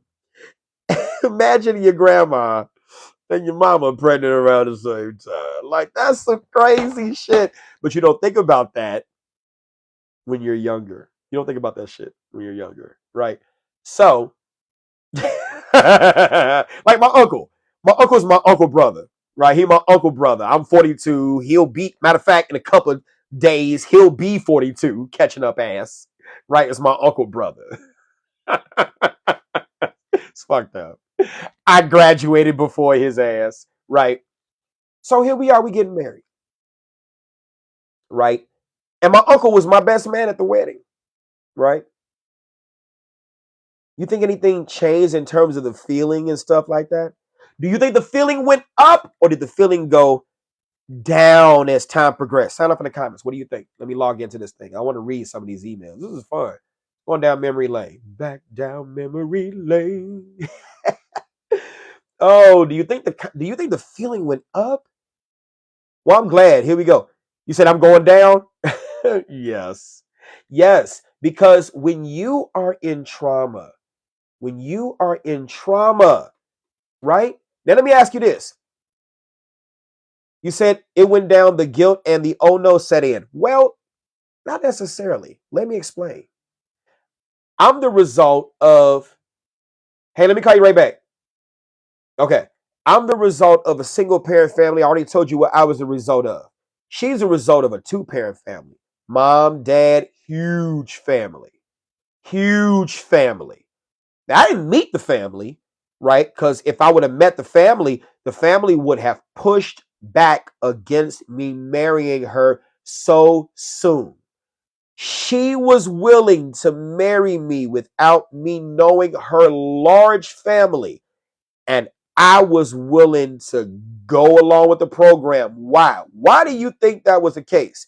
No shame, no judgment, but I hope somebody learns from this. Why do you think that's the case? Remember, I'm a 20-year-old man in a successful career, the military. Let's talk facts. It ain't a lot of money, but you got your hots, your cots, everything's taken care of you in a career. You in it. Because I did not have that experience. Hold on, I'm gonna give you some more context now. I'm gonna give you some more. I'm gonna give you some more. Because I didn't have that experience. That's a part of it. That's a part of it.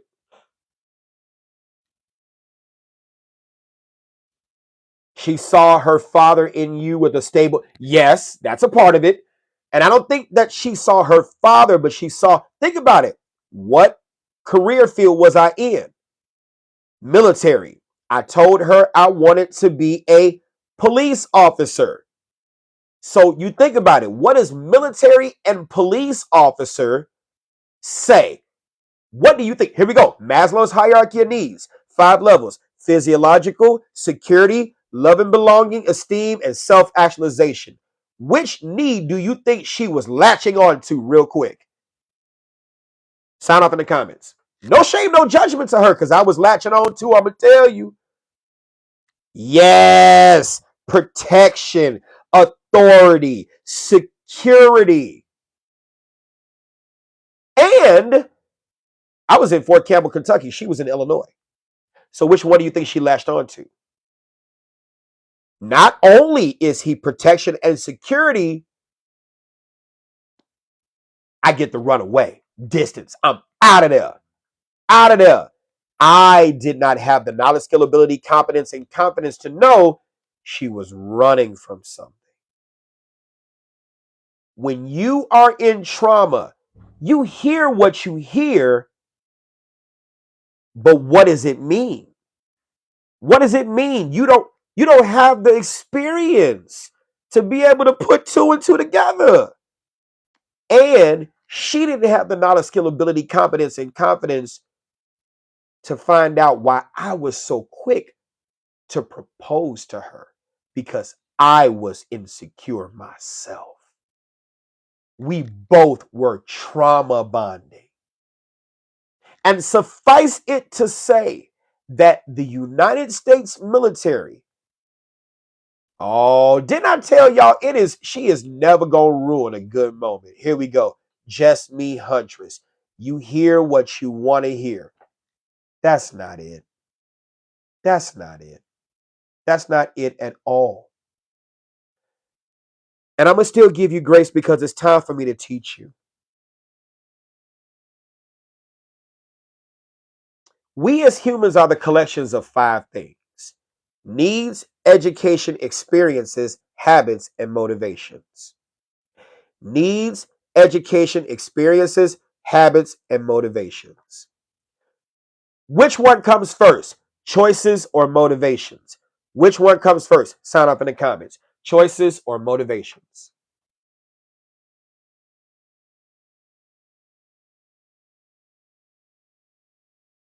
Jordan is right. Motivations. Motivations come first. Society has taught you wrong. We are animals. Yes. Motivations come first. Motivations are defined as the biological, emotional, social, and cognitive force that activates behavior. Choice is a behavior. There are motivations that motivate choices. Trauma can be a huge motivator for the choices that you make. And you could say, I heard what I wanted to hear. How many times do you hear a person speaking Spanish? You hear it, but you don't know what they're saying because you haven't been taught that skill. And I've taken Spanish 1 and Spanish 2, got A's in both of those classes. I can only have a little bit of a conversation with a person who speaks it because I'm not in the habit of practicing that language. So even if I hear what I don't want to hear, I still don't have the education and the experience to be able to have that conversation. And people who say the thing that she said, you hear what you want to hear, you see what you want to see, and she's a parent too. So how many times did she punish her kids for her thinking that her kids heard what they wanted to hear and didn't hear what she said, saw what they wanted to see and didn't see what she was trying to show them? There's a real physiological and psychological phenomena called inattentional blindness. Just because you have eyes doesn't mean you have eyes for everything. Thank you, Jordan. Just because you have ears doesn't mean you have ears for everything. And just because a person is saying something, which one is more important, reading or reading comprehension? Sound up in the comments. Which one do you think is more important, reading or reading comprehension?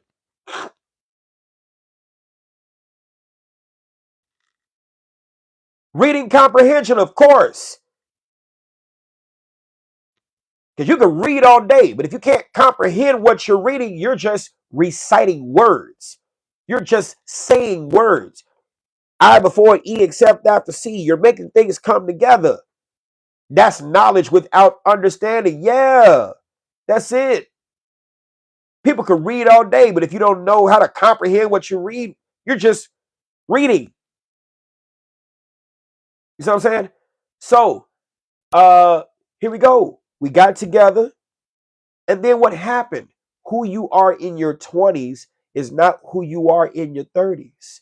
And as you begin to evolve, remember what I said about trauma. People in trauma are good intentioned people who struggle in 5 skill areas: security, patience, loyalty, communication, and follow through. Right? When you are in trauma, you will say and promise some things that you just cannot fulfill.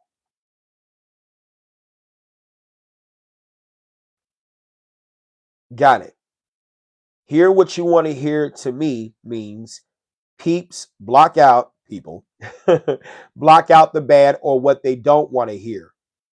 I don't know if that some people do that, but some people hear the bad and don't know what to make of it. So they filter it out because the brain does not consider it to be relevant information to make a quick decision.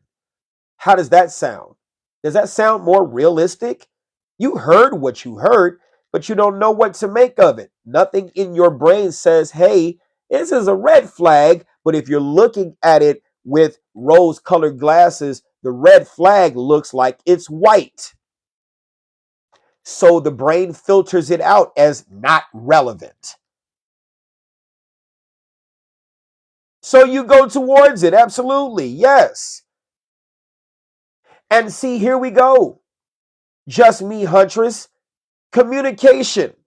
Sometimes impulsively, and I'm gonna still give you grace because we all do it, right? Have you ever said something impulsively and then you were like, oh, I probably could have said it like this. It would have been received better or it would have been understood better, right? So here we go. Just like how I'm giving you grace, parents got to give their kids grace. Does that make sense?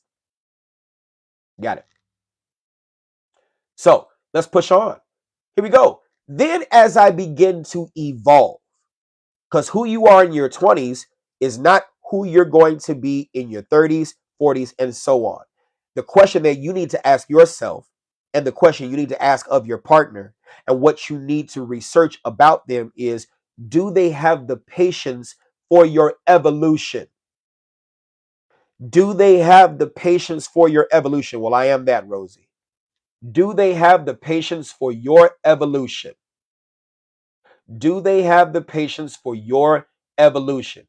And I can almost guarantee you, they do not have the patience for your evolution. They do not have the patience for your evolution. I'm going to repeat it again. Here we go. Does your partner have the patience for your evolution? What's up, Army guy? Does the Army? Does your partner have the patience for your evolution? And here is how you find out the answer to that question. It cannot be from your partner. You find this out by examining the outcomes of their family. Here is a question. Has anybody in your family changed after they got together? As time went on, have they changed? And how has the other person they were in the relationship responded to that change? Does that person's family have a history of breaking up when that evolution occurred? Does that family have a history of not sticking around to find out if that person was going to change for the worse or for the better? Because if that person's partner, or if your partner does not have a family that has a history of exercising patience for a person's growth, there is a high probability that who you are with, that they do not have the patience for when you get better. Remember, I told you, people in trauma are good intentioned people who struggle in 5 skill areas: security, patience, loyalty, communication, and follow through. When you are evolving, do they feel secure? When you are evolving to a better person, do they have the patience for the process of you learning? When you are evolving as a person, are they loyal to you while you're going through that process? When you are evolving to be a better person, your communication may change. There's going to be some ups and downs, some rocky roads. Do they have the patience for that change in your communication? And can they follow through with you when you're evolving? You said my mom and my sister had 3 marriages each. So the answer to that question is a resounding no. No, they don't have the patience. Better yet, here's this. What type of relationships are we talking about? Targeted, tentative, transactional, trusted.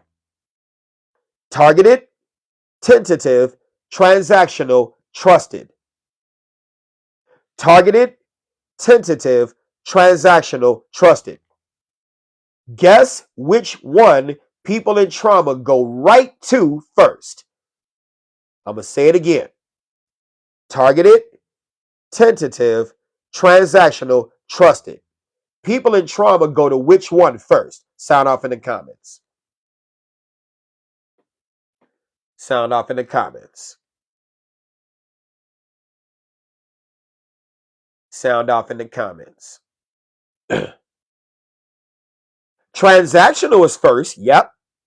But here we go. Trusted. Trusted. Don't it take trust to fuck somebody? Don't it take trust to have sex? Don't it take trust to open your legs?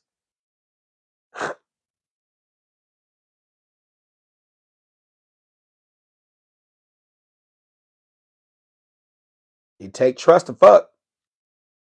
You do. You can lie to yourself all you want to saying no. I ain't going.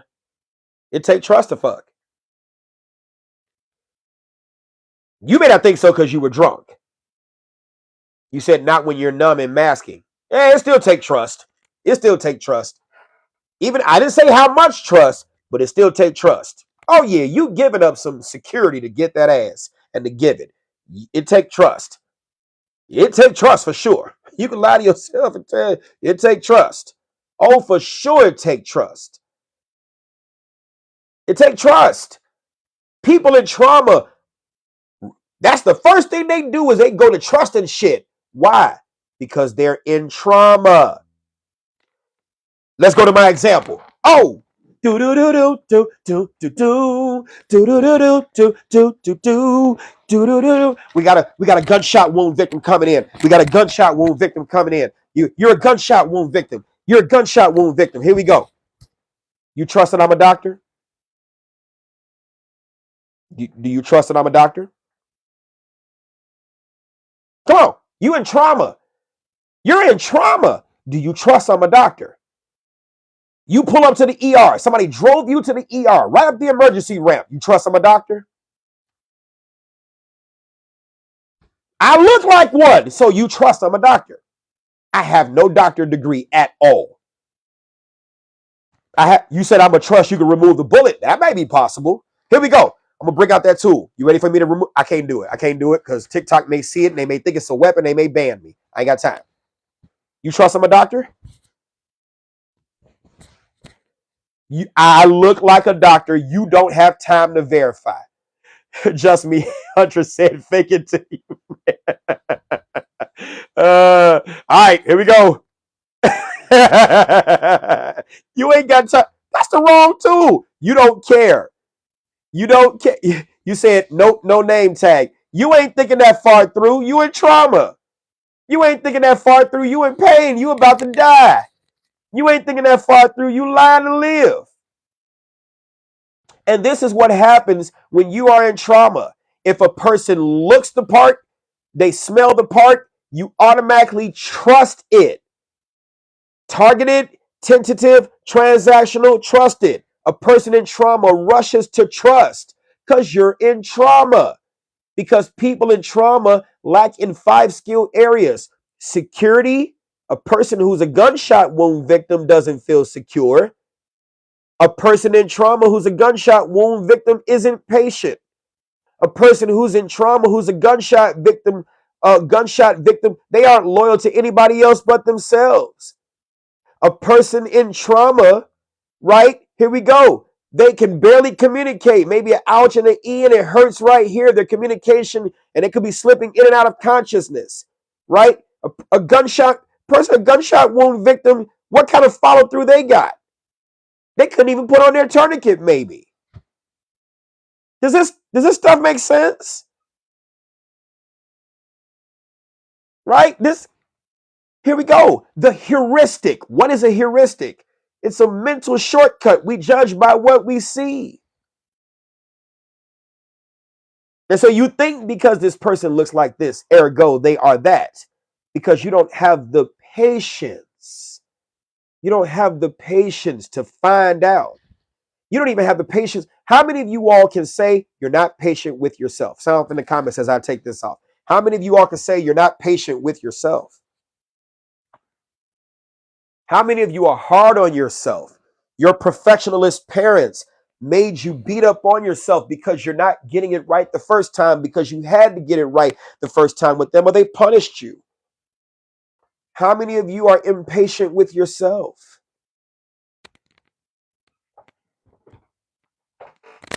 See? And if you're not patient with yourself, my God, that doesn't mean you're a bad person, but you see how the childhood trauma can affect how you move now as an adult. It affects how you move now as an adult. You're not patient with yourself. You all give yourself a hug right now and apologize to yourself for not being patient with yourself, for not giving yourself grace. Give yourself grace. Don't let society cause you to beat yourself up for what you don't know. Be honest with yourself. Some things you'll know, some things you won't know. Learn to forgive yourself. Learn to forgive yourself. It's hard because society can be cruel. Society, our society is a very impatient society. We can tell by the fast food, we can tell by a lot of other stuff. A very impatient society, very impatient. And the impatience of another person can cause you to move faster than the grace you need to give yourself, in your time that you need to give yourself to even learn this thing. You're moving to someone else's impatience instead of to your skill set. I'm doing good, Born and King. How are you? Try to refrain as much as you can from moving to someone's impatience. Move to your level of efficiency. And if you don't know, be honest and say you don't know. Sometimes the best thing you can say to a person is, I don't know how to help you. Have you ever found yourself telling somebody else that? Sometimes no can sound harsh. Those things need to be said. But I want to help you, but I don't know how to help you. I want to help you, but I don't know how to help you. Let's just say that. Let's get into the practice of saying that. Oh, that's going to be so powerful. I want to help you, but I don't know how to help you. I want to help you, but I don't know how to help you. That's the reason why people draw on your energy a lot, thinking that you know everything, because you've always, look, if you don't know it, just act like you do and fake it till you make it.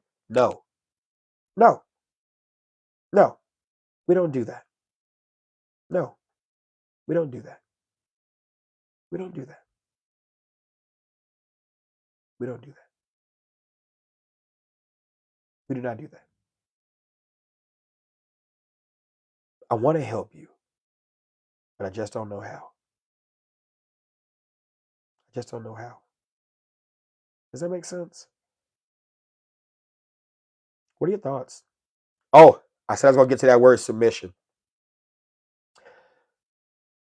This is going to trigger some people. This is going to trigger some people. This is going to trigger some people.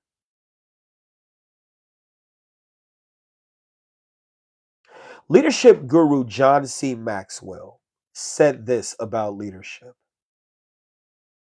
You have to learn to lead yourself exceptionally well. I have taken a lot of leadership courses, and I have learned in my time with leadership courses that following a great leader naturally comes when this person is qualified to lead, and they have the knowledge, skill, ability, competence, confidence, and patience to help you achieve your goal and achieving the objective by providing purpose, direction, and motivation. Whenever a person overuses the word submission, they are a person with deep insecurity issues. I'll say it again. Whenever a person overuses the word submission, they are a person with deep insecurity issues. Why do you say that, Mike? Because real leadership doesn't have to request that you submit. People naturally follow people who are influential, who are inspirational, who are motivational, and who are outcome driven. When you understand the value of self, people, relationships, resources, things, and the expiration of things, you don't have to command that someone submits to you. It's automatic. We submit to things every day. When we want problems solved and it seems as though this person can solve that problem, and they show that ability not by bragging about their experience, but simply solving a problem and giving you the results and giving you a cushion for failure, that in the event this happens, come back and see me again and we'll try this again. Submission. If you've ever watched Game of Thrones, what did one person say? I think it was the elder. Anyone who has to call themselves a king is no true king. Anyone who has to call themselves a leader is no true leader. Now, if I got to tell you I'm a leader in this because I have to establish this is my position and because you just don't know, it's not readily obvious. Okay, within that context, cool, I get it. I'm the boss here. Well, if you got to say that, that's because you've lost control. You've lost control. You've lost influence. And I hate to say it, but as a person who was raised, love you, mom. I promise you know I do. I love my mom. But this is what happens when you call us young black boys kings before we're qualified. When you call us young black boys kings before we're qualified, you never really give us the chance to cultivate our leadership skills. Hell, we could never fail with you. So if failure is a part of success, if you've learned from it, and all I did was fail, but I never learned from it because you haven't learned from your failures, how am I even remotely qualified to be a king, let alone anyone else's king? How am I qualified for that? I had no business being anyone's husband, being anyone's father. I have enough realistic self esteem within myself that I can say the following without feeling down about myself. Here we go.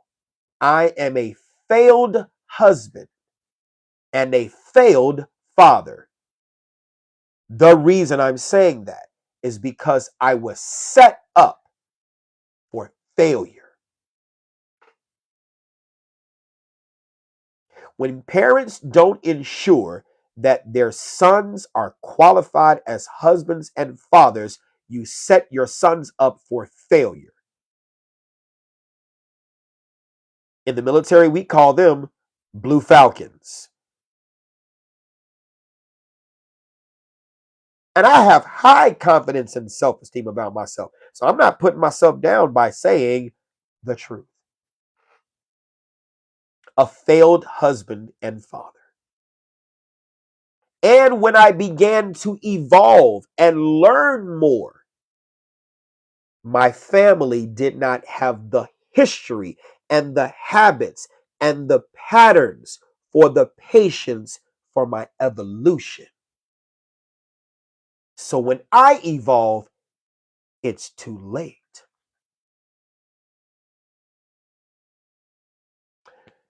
No, we don't. Another state, it's not your fault, Just Me Huntress. It's not your fault, but another statement that is wrong. But we do the best we know how with the knowledge we are given. The only thing that I have a problem with what you said is the best. Here's a better statement to reframe this. We do what we know with what we're given. I'll say it again. We do what we know with what we're given. We do what we know with what we're given. Why did I reframe that?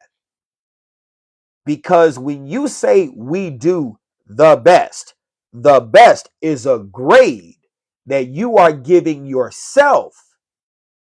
You can't do it and then grade it. You aren't the one who determines the value of what you did. It's always the buyer, the receiver, the recipient who determines the value. You could charge whatever you want to charge, but if they don't want to pay for it, then it's just the MSRP. It's a product that has nothing. You don't determine the value, the recipient determines the value. And suffice it to say, it was not the best, but it is definitely you doing what you know. And when you say, I did what I know, you open up the door. Yes, same thought process. You are correct. Yes, ma'am. Same thought process, different wording. You're correct. You're so correct. Yes. Because whenever you say the best, you may not be aware of how your child felt about what you did. They may feel as though they were hurt. You didn't take the time to explain to them. Their feelings were ignored. They were emotionally abandoned. And then when you say the best, it's a slap to the face of that trauma they might have went through that you don't have eyes and ears for. But when you say I did what I know, it leaves the window and the door open for the conversation. Well, mom, you must not have known much. You know what? High five. I didn't know what I was doing, but I faked it until I made it. But now I know better. Now you leave there to be a window for grace to be given to you because of what you did not know. You got to blame it on knowledge because you didn't know. You didn't know. And your kids don't know to require more from you. They're kids. They don't know. They don't know. They don't know. Right? So instead of saying I did the best I could, that's a sore spot. I did what I knew. I didn't know much. I didn't know much. I didn't know much. Me being a father and a husband was one of the best worst jobs I could have ever done. I lied to get the position because lying was a position of security. Got the position, and then when it was time to do it, I didn't know what I was doing. So I did the best I could until the pressure was up. And my default position as a kid was to run away from things that were harmful. So I ran away from that. Well, I don't like it. You have every right not to like it. But did you understand what I said? Why don't you stick it out? In his past, he doesn't have a history of sticking these things out. Running away has always been his security blanket. It's always been his safe position. That's all he's ever known was running away. So he did what he knew under stress was run away. It makes sense. Your judgment of the behavior does not help you understand the behavior. The judgment of the behavior does not help you understand the behavior. Judge if you want, fine. But in all thy getting, get an understanding. It didn't say like it, dislike it, approve it, disapprove, justified, unjust, moral, immoral, good, bad, legal, illegal, all judgments. Did you understand the behavior? That's it. Because excuses and reasons sound the same, but reasons will help you grow. Calling them excuses blocks you off from your own growth. As long as you label it as excuses, as soon as you hear it, you cut off the path to your own growth. I'll say it again. The minute you call it excuses, as soon as you hear it, you cut off the path to your own growth. The reason a smart person learns from their mistakes, a wise person learns from the mistakes of others. A smart person learns from their mistakes, a wise person learns from the mistakes of others. Philosophy is literally translated in the Greek to the love of wisdom. Wisdom is studying from the mistakes of others. Nothing new is under the sun. That if you want to be wise, ears open, eyeballs click.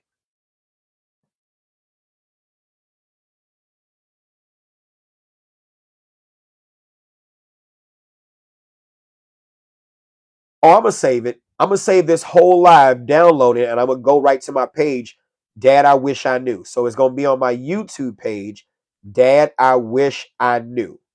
That's the YouTube page. Dad, I Wish I Knew. I'm going to take these conversations and push them over to that page. So if you all can go show that page some love, watch it, share it, that's where these are going to be. I want to put this on my podcast, but it's too long. So good luck on that. Right.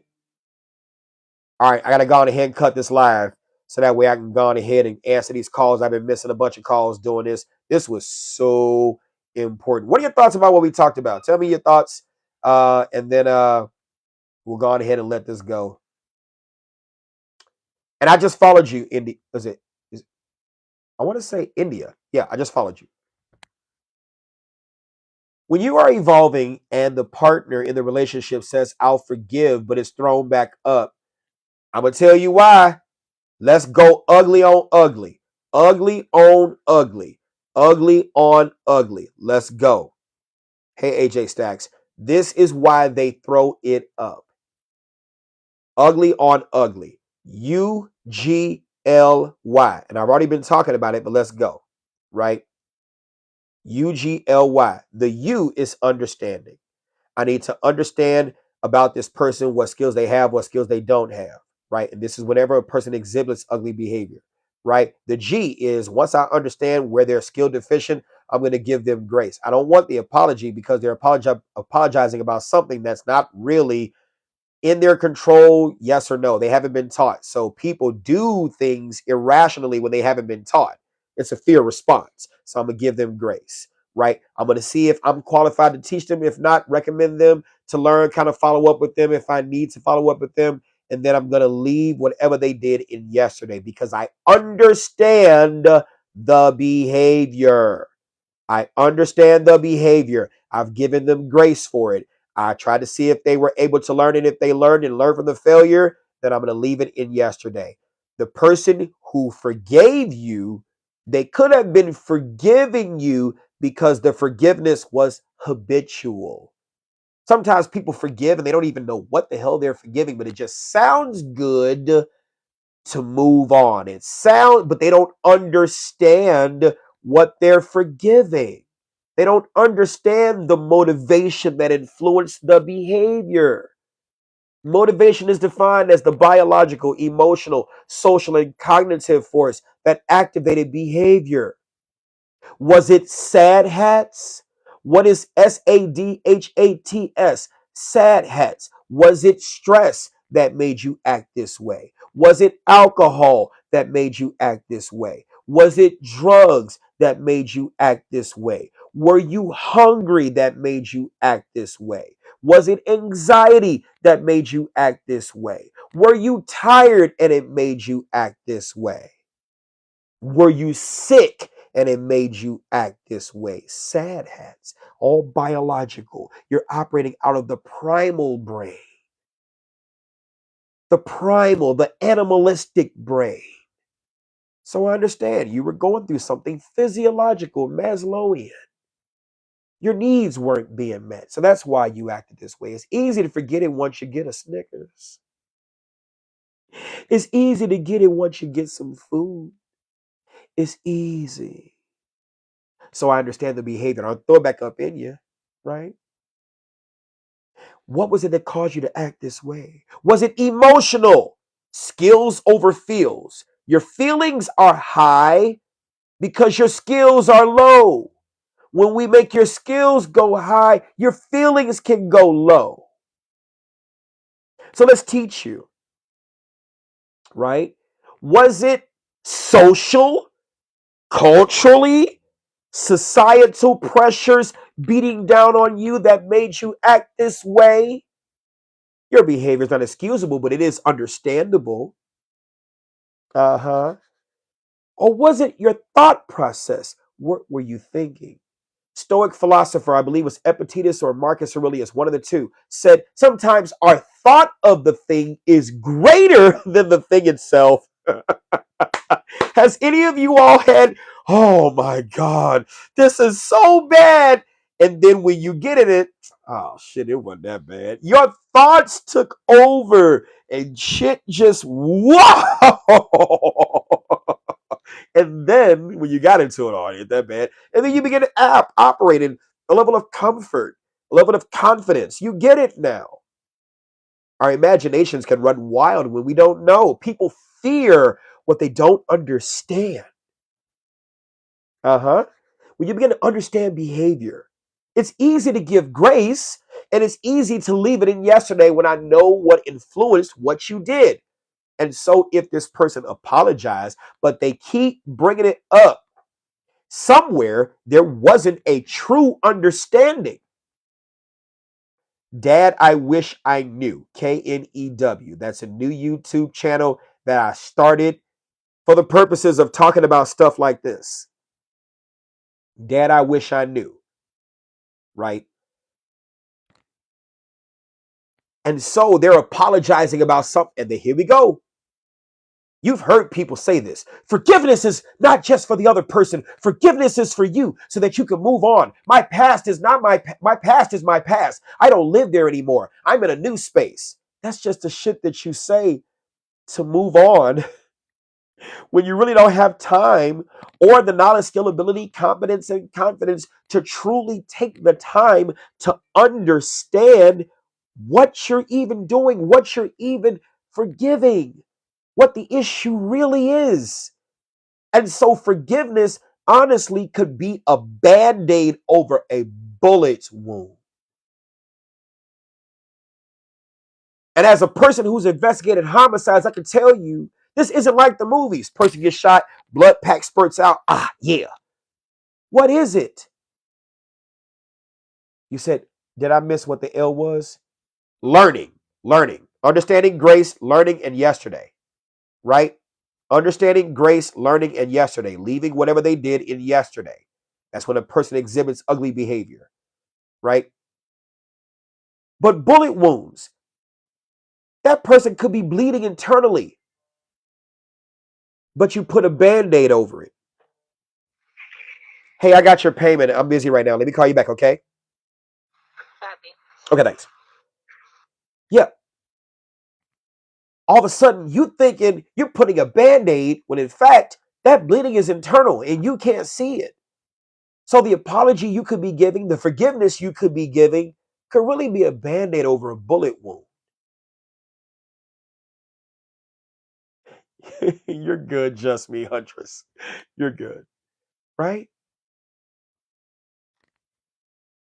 So I really hope y'all learn. I've been watching the numbers of who's been still here. We've been holding a pretty good audience. I hope y'all learned something from this. I really do. I'm gonna take this video, download it, and then I'm gonna upload it to my Dad I Wish I Knew. I'm gonna do that right now when I'm done with this live. Right now when I'm done with this live, I'm gonna upload it in its entirety to my Dad I Wish I Knew channel. Right. And I really hope y'all go back over there and watch it. Right. Because there might be some things you might have missed. Right. Share this video with your loved ones. Share it with your loved ones. Right. That's why I'm putting that stuff on that channel so people can go back and watch it. Right. I don't ever look to be liked. I just want to educate people on the things I wish I knew. I wish I knew this stuff. You're silly. You say you're gonna listen from the beginning? Yes, yes. Because then it'll make sense. It'll make sense. And of course, we're gonna end with saying, just me, Huntress, love you. I promise. I'm gonna still give you grace. Y'all, those of y'all who may watch this video, it may seem like I was beating up on her. I was attacking the position. I don't know her to attack the person. I don't attack the person, I attack positions. Does that make sense? I attack positions, never the person. Positions. Okay.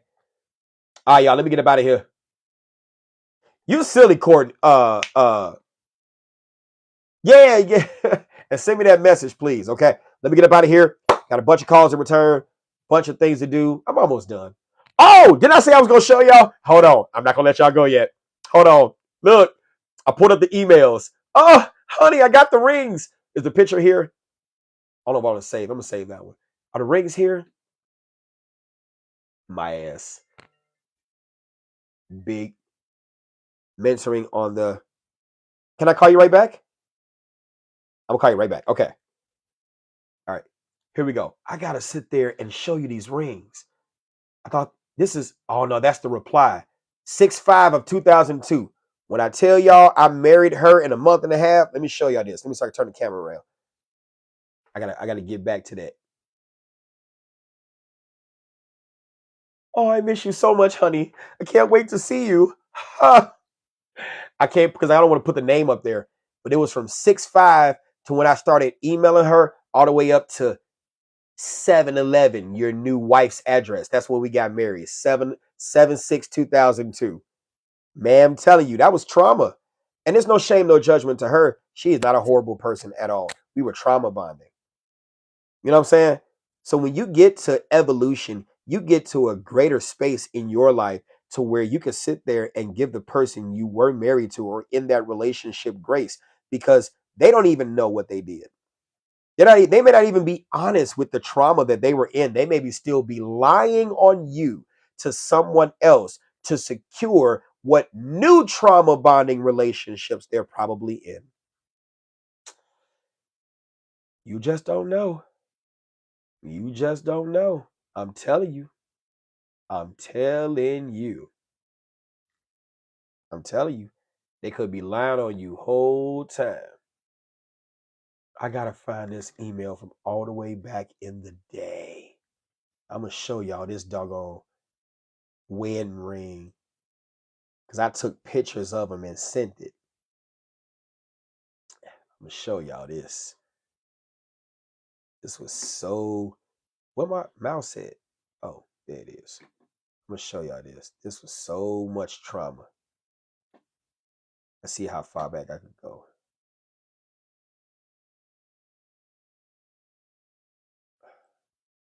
Come on, dude.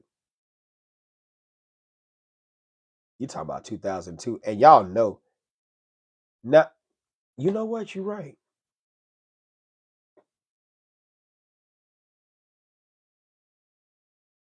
Damn, that was a long time.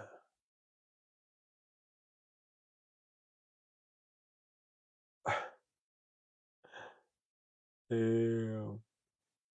This is what happens when you don't throw away any emails. That's a lot of there's a lot of stuff. Ooh. Y'all know what I just found? Y'all know what I just found? I found all my I found all my previous papers. Like when I was in college. I am so glad I don't throw shit away. Dude, oh, this is great. I got a bunch of papers I can go. So I was always taught, always taught, never throw away any of your papers because that's knowledge that you can always build on top of. Let me see. Damn, there's a lot of stuff. We almost there, y'all. You said not me screaming, look at your screen. Yes, I got a lot of papers. Come on, give me my stuff. Is this it? This might be it. Oh, this is as far as we got. Oh shit. All right, let me type. Let me see. Let me do what you said. Nope. It didn't even go back that far. Damn, it didn't even go back that far.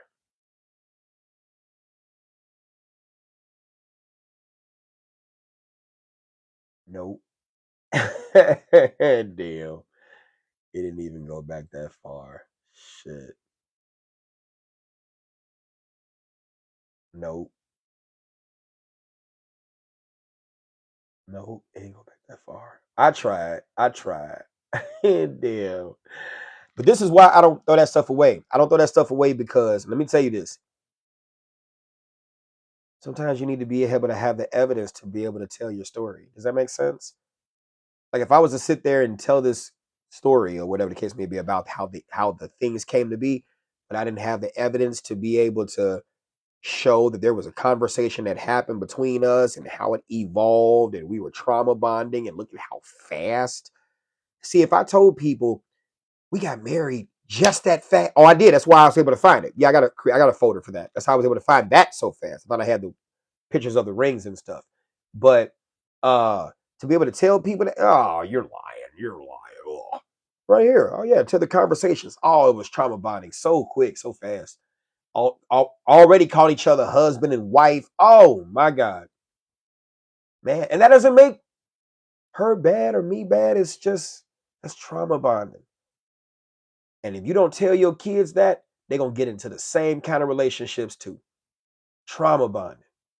Matter of fact, I'm looking at some other emails right here, and I'm not gonna say, but I'll tell you the gist of it.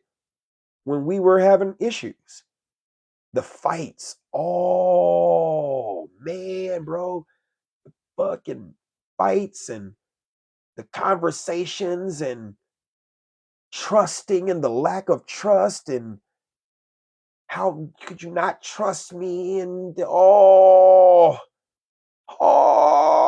no shame, no judgment to her. None. Trauma bonding. Trauma bonding. And I look at those things with a different lens now. Damn, fucking, what was I?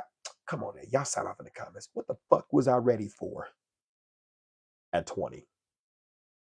What was I ready for at 23? What the fuck was I ready for at 25? I'm 42 saying this shit now. What the fuck was I ready for? You think I was qualified to be a husband? Just because he fucks doesn't mean he fathers. Does that make sense? I can look at this shit now. I'm like, damn, I was so unqualified. No wonder I failed. Man. Oh, my Lord.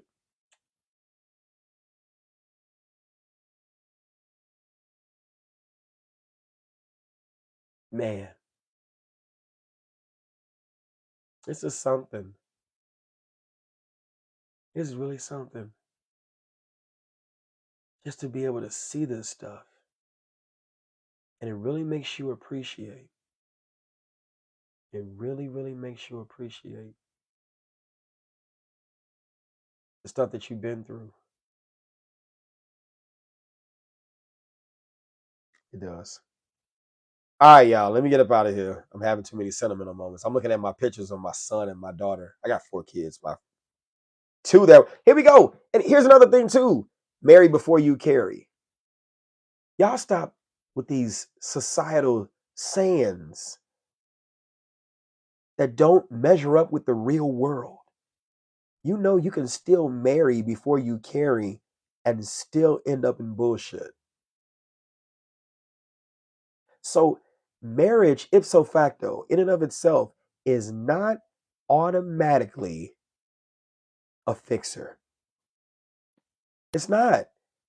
If you don't understand the business of marriage, you have no business getting in that business. You said you better carry before you marry. Hell no, that's not better. That's not fucking better, Tim. That is not better. That's the problem now. Oh, I know why Tiff is saying that. She said you better carry before you marry because you might need that. Hell no. Tiff talking about some, look, let me tell you something.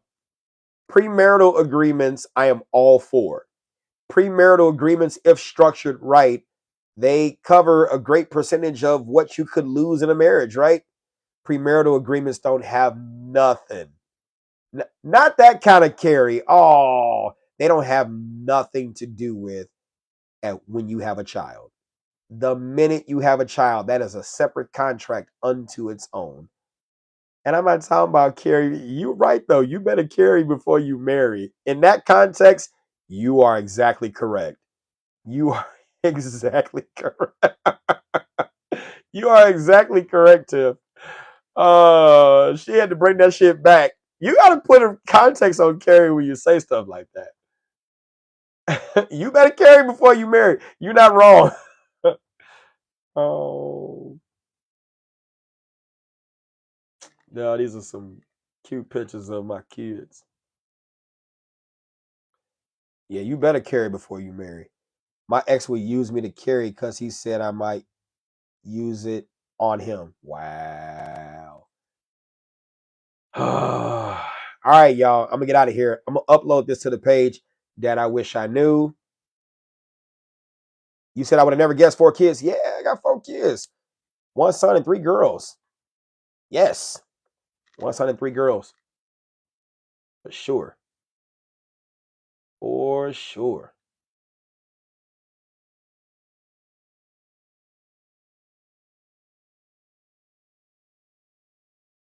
Yeah.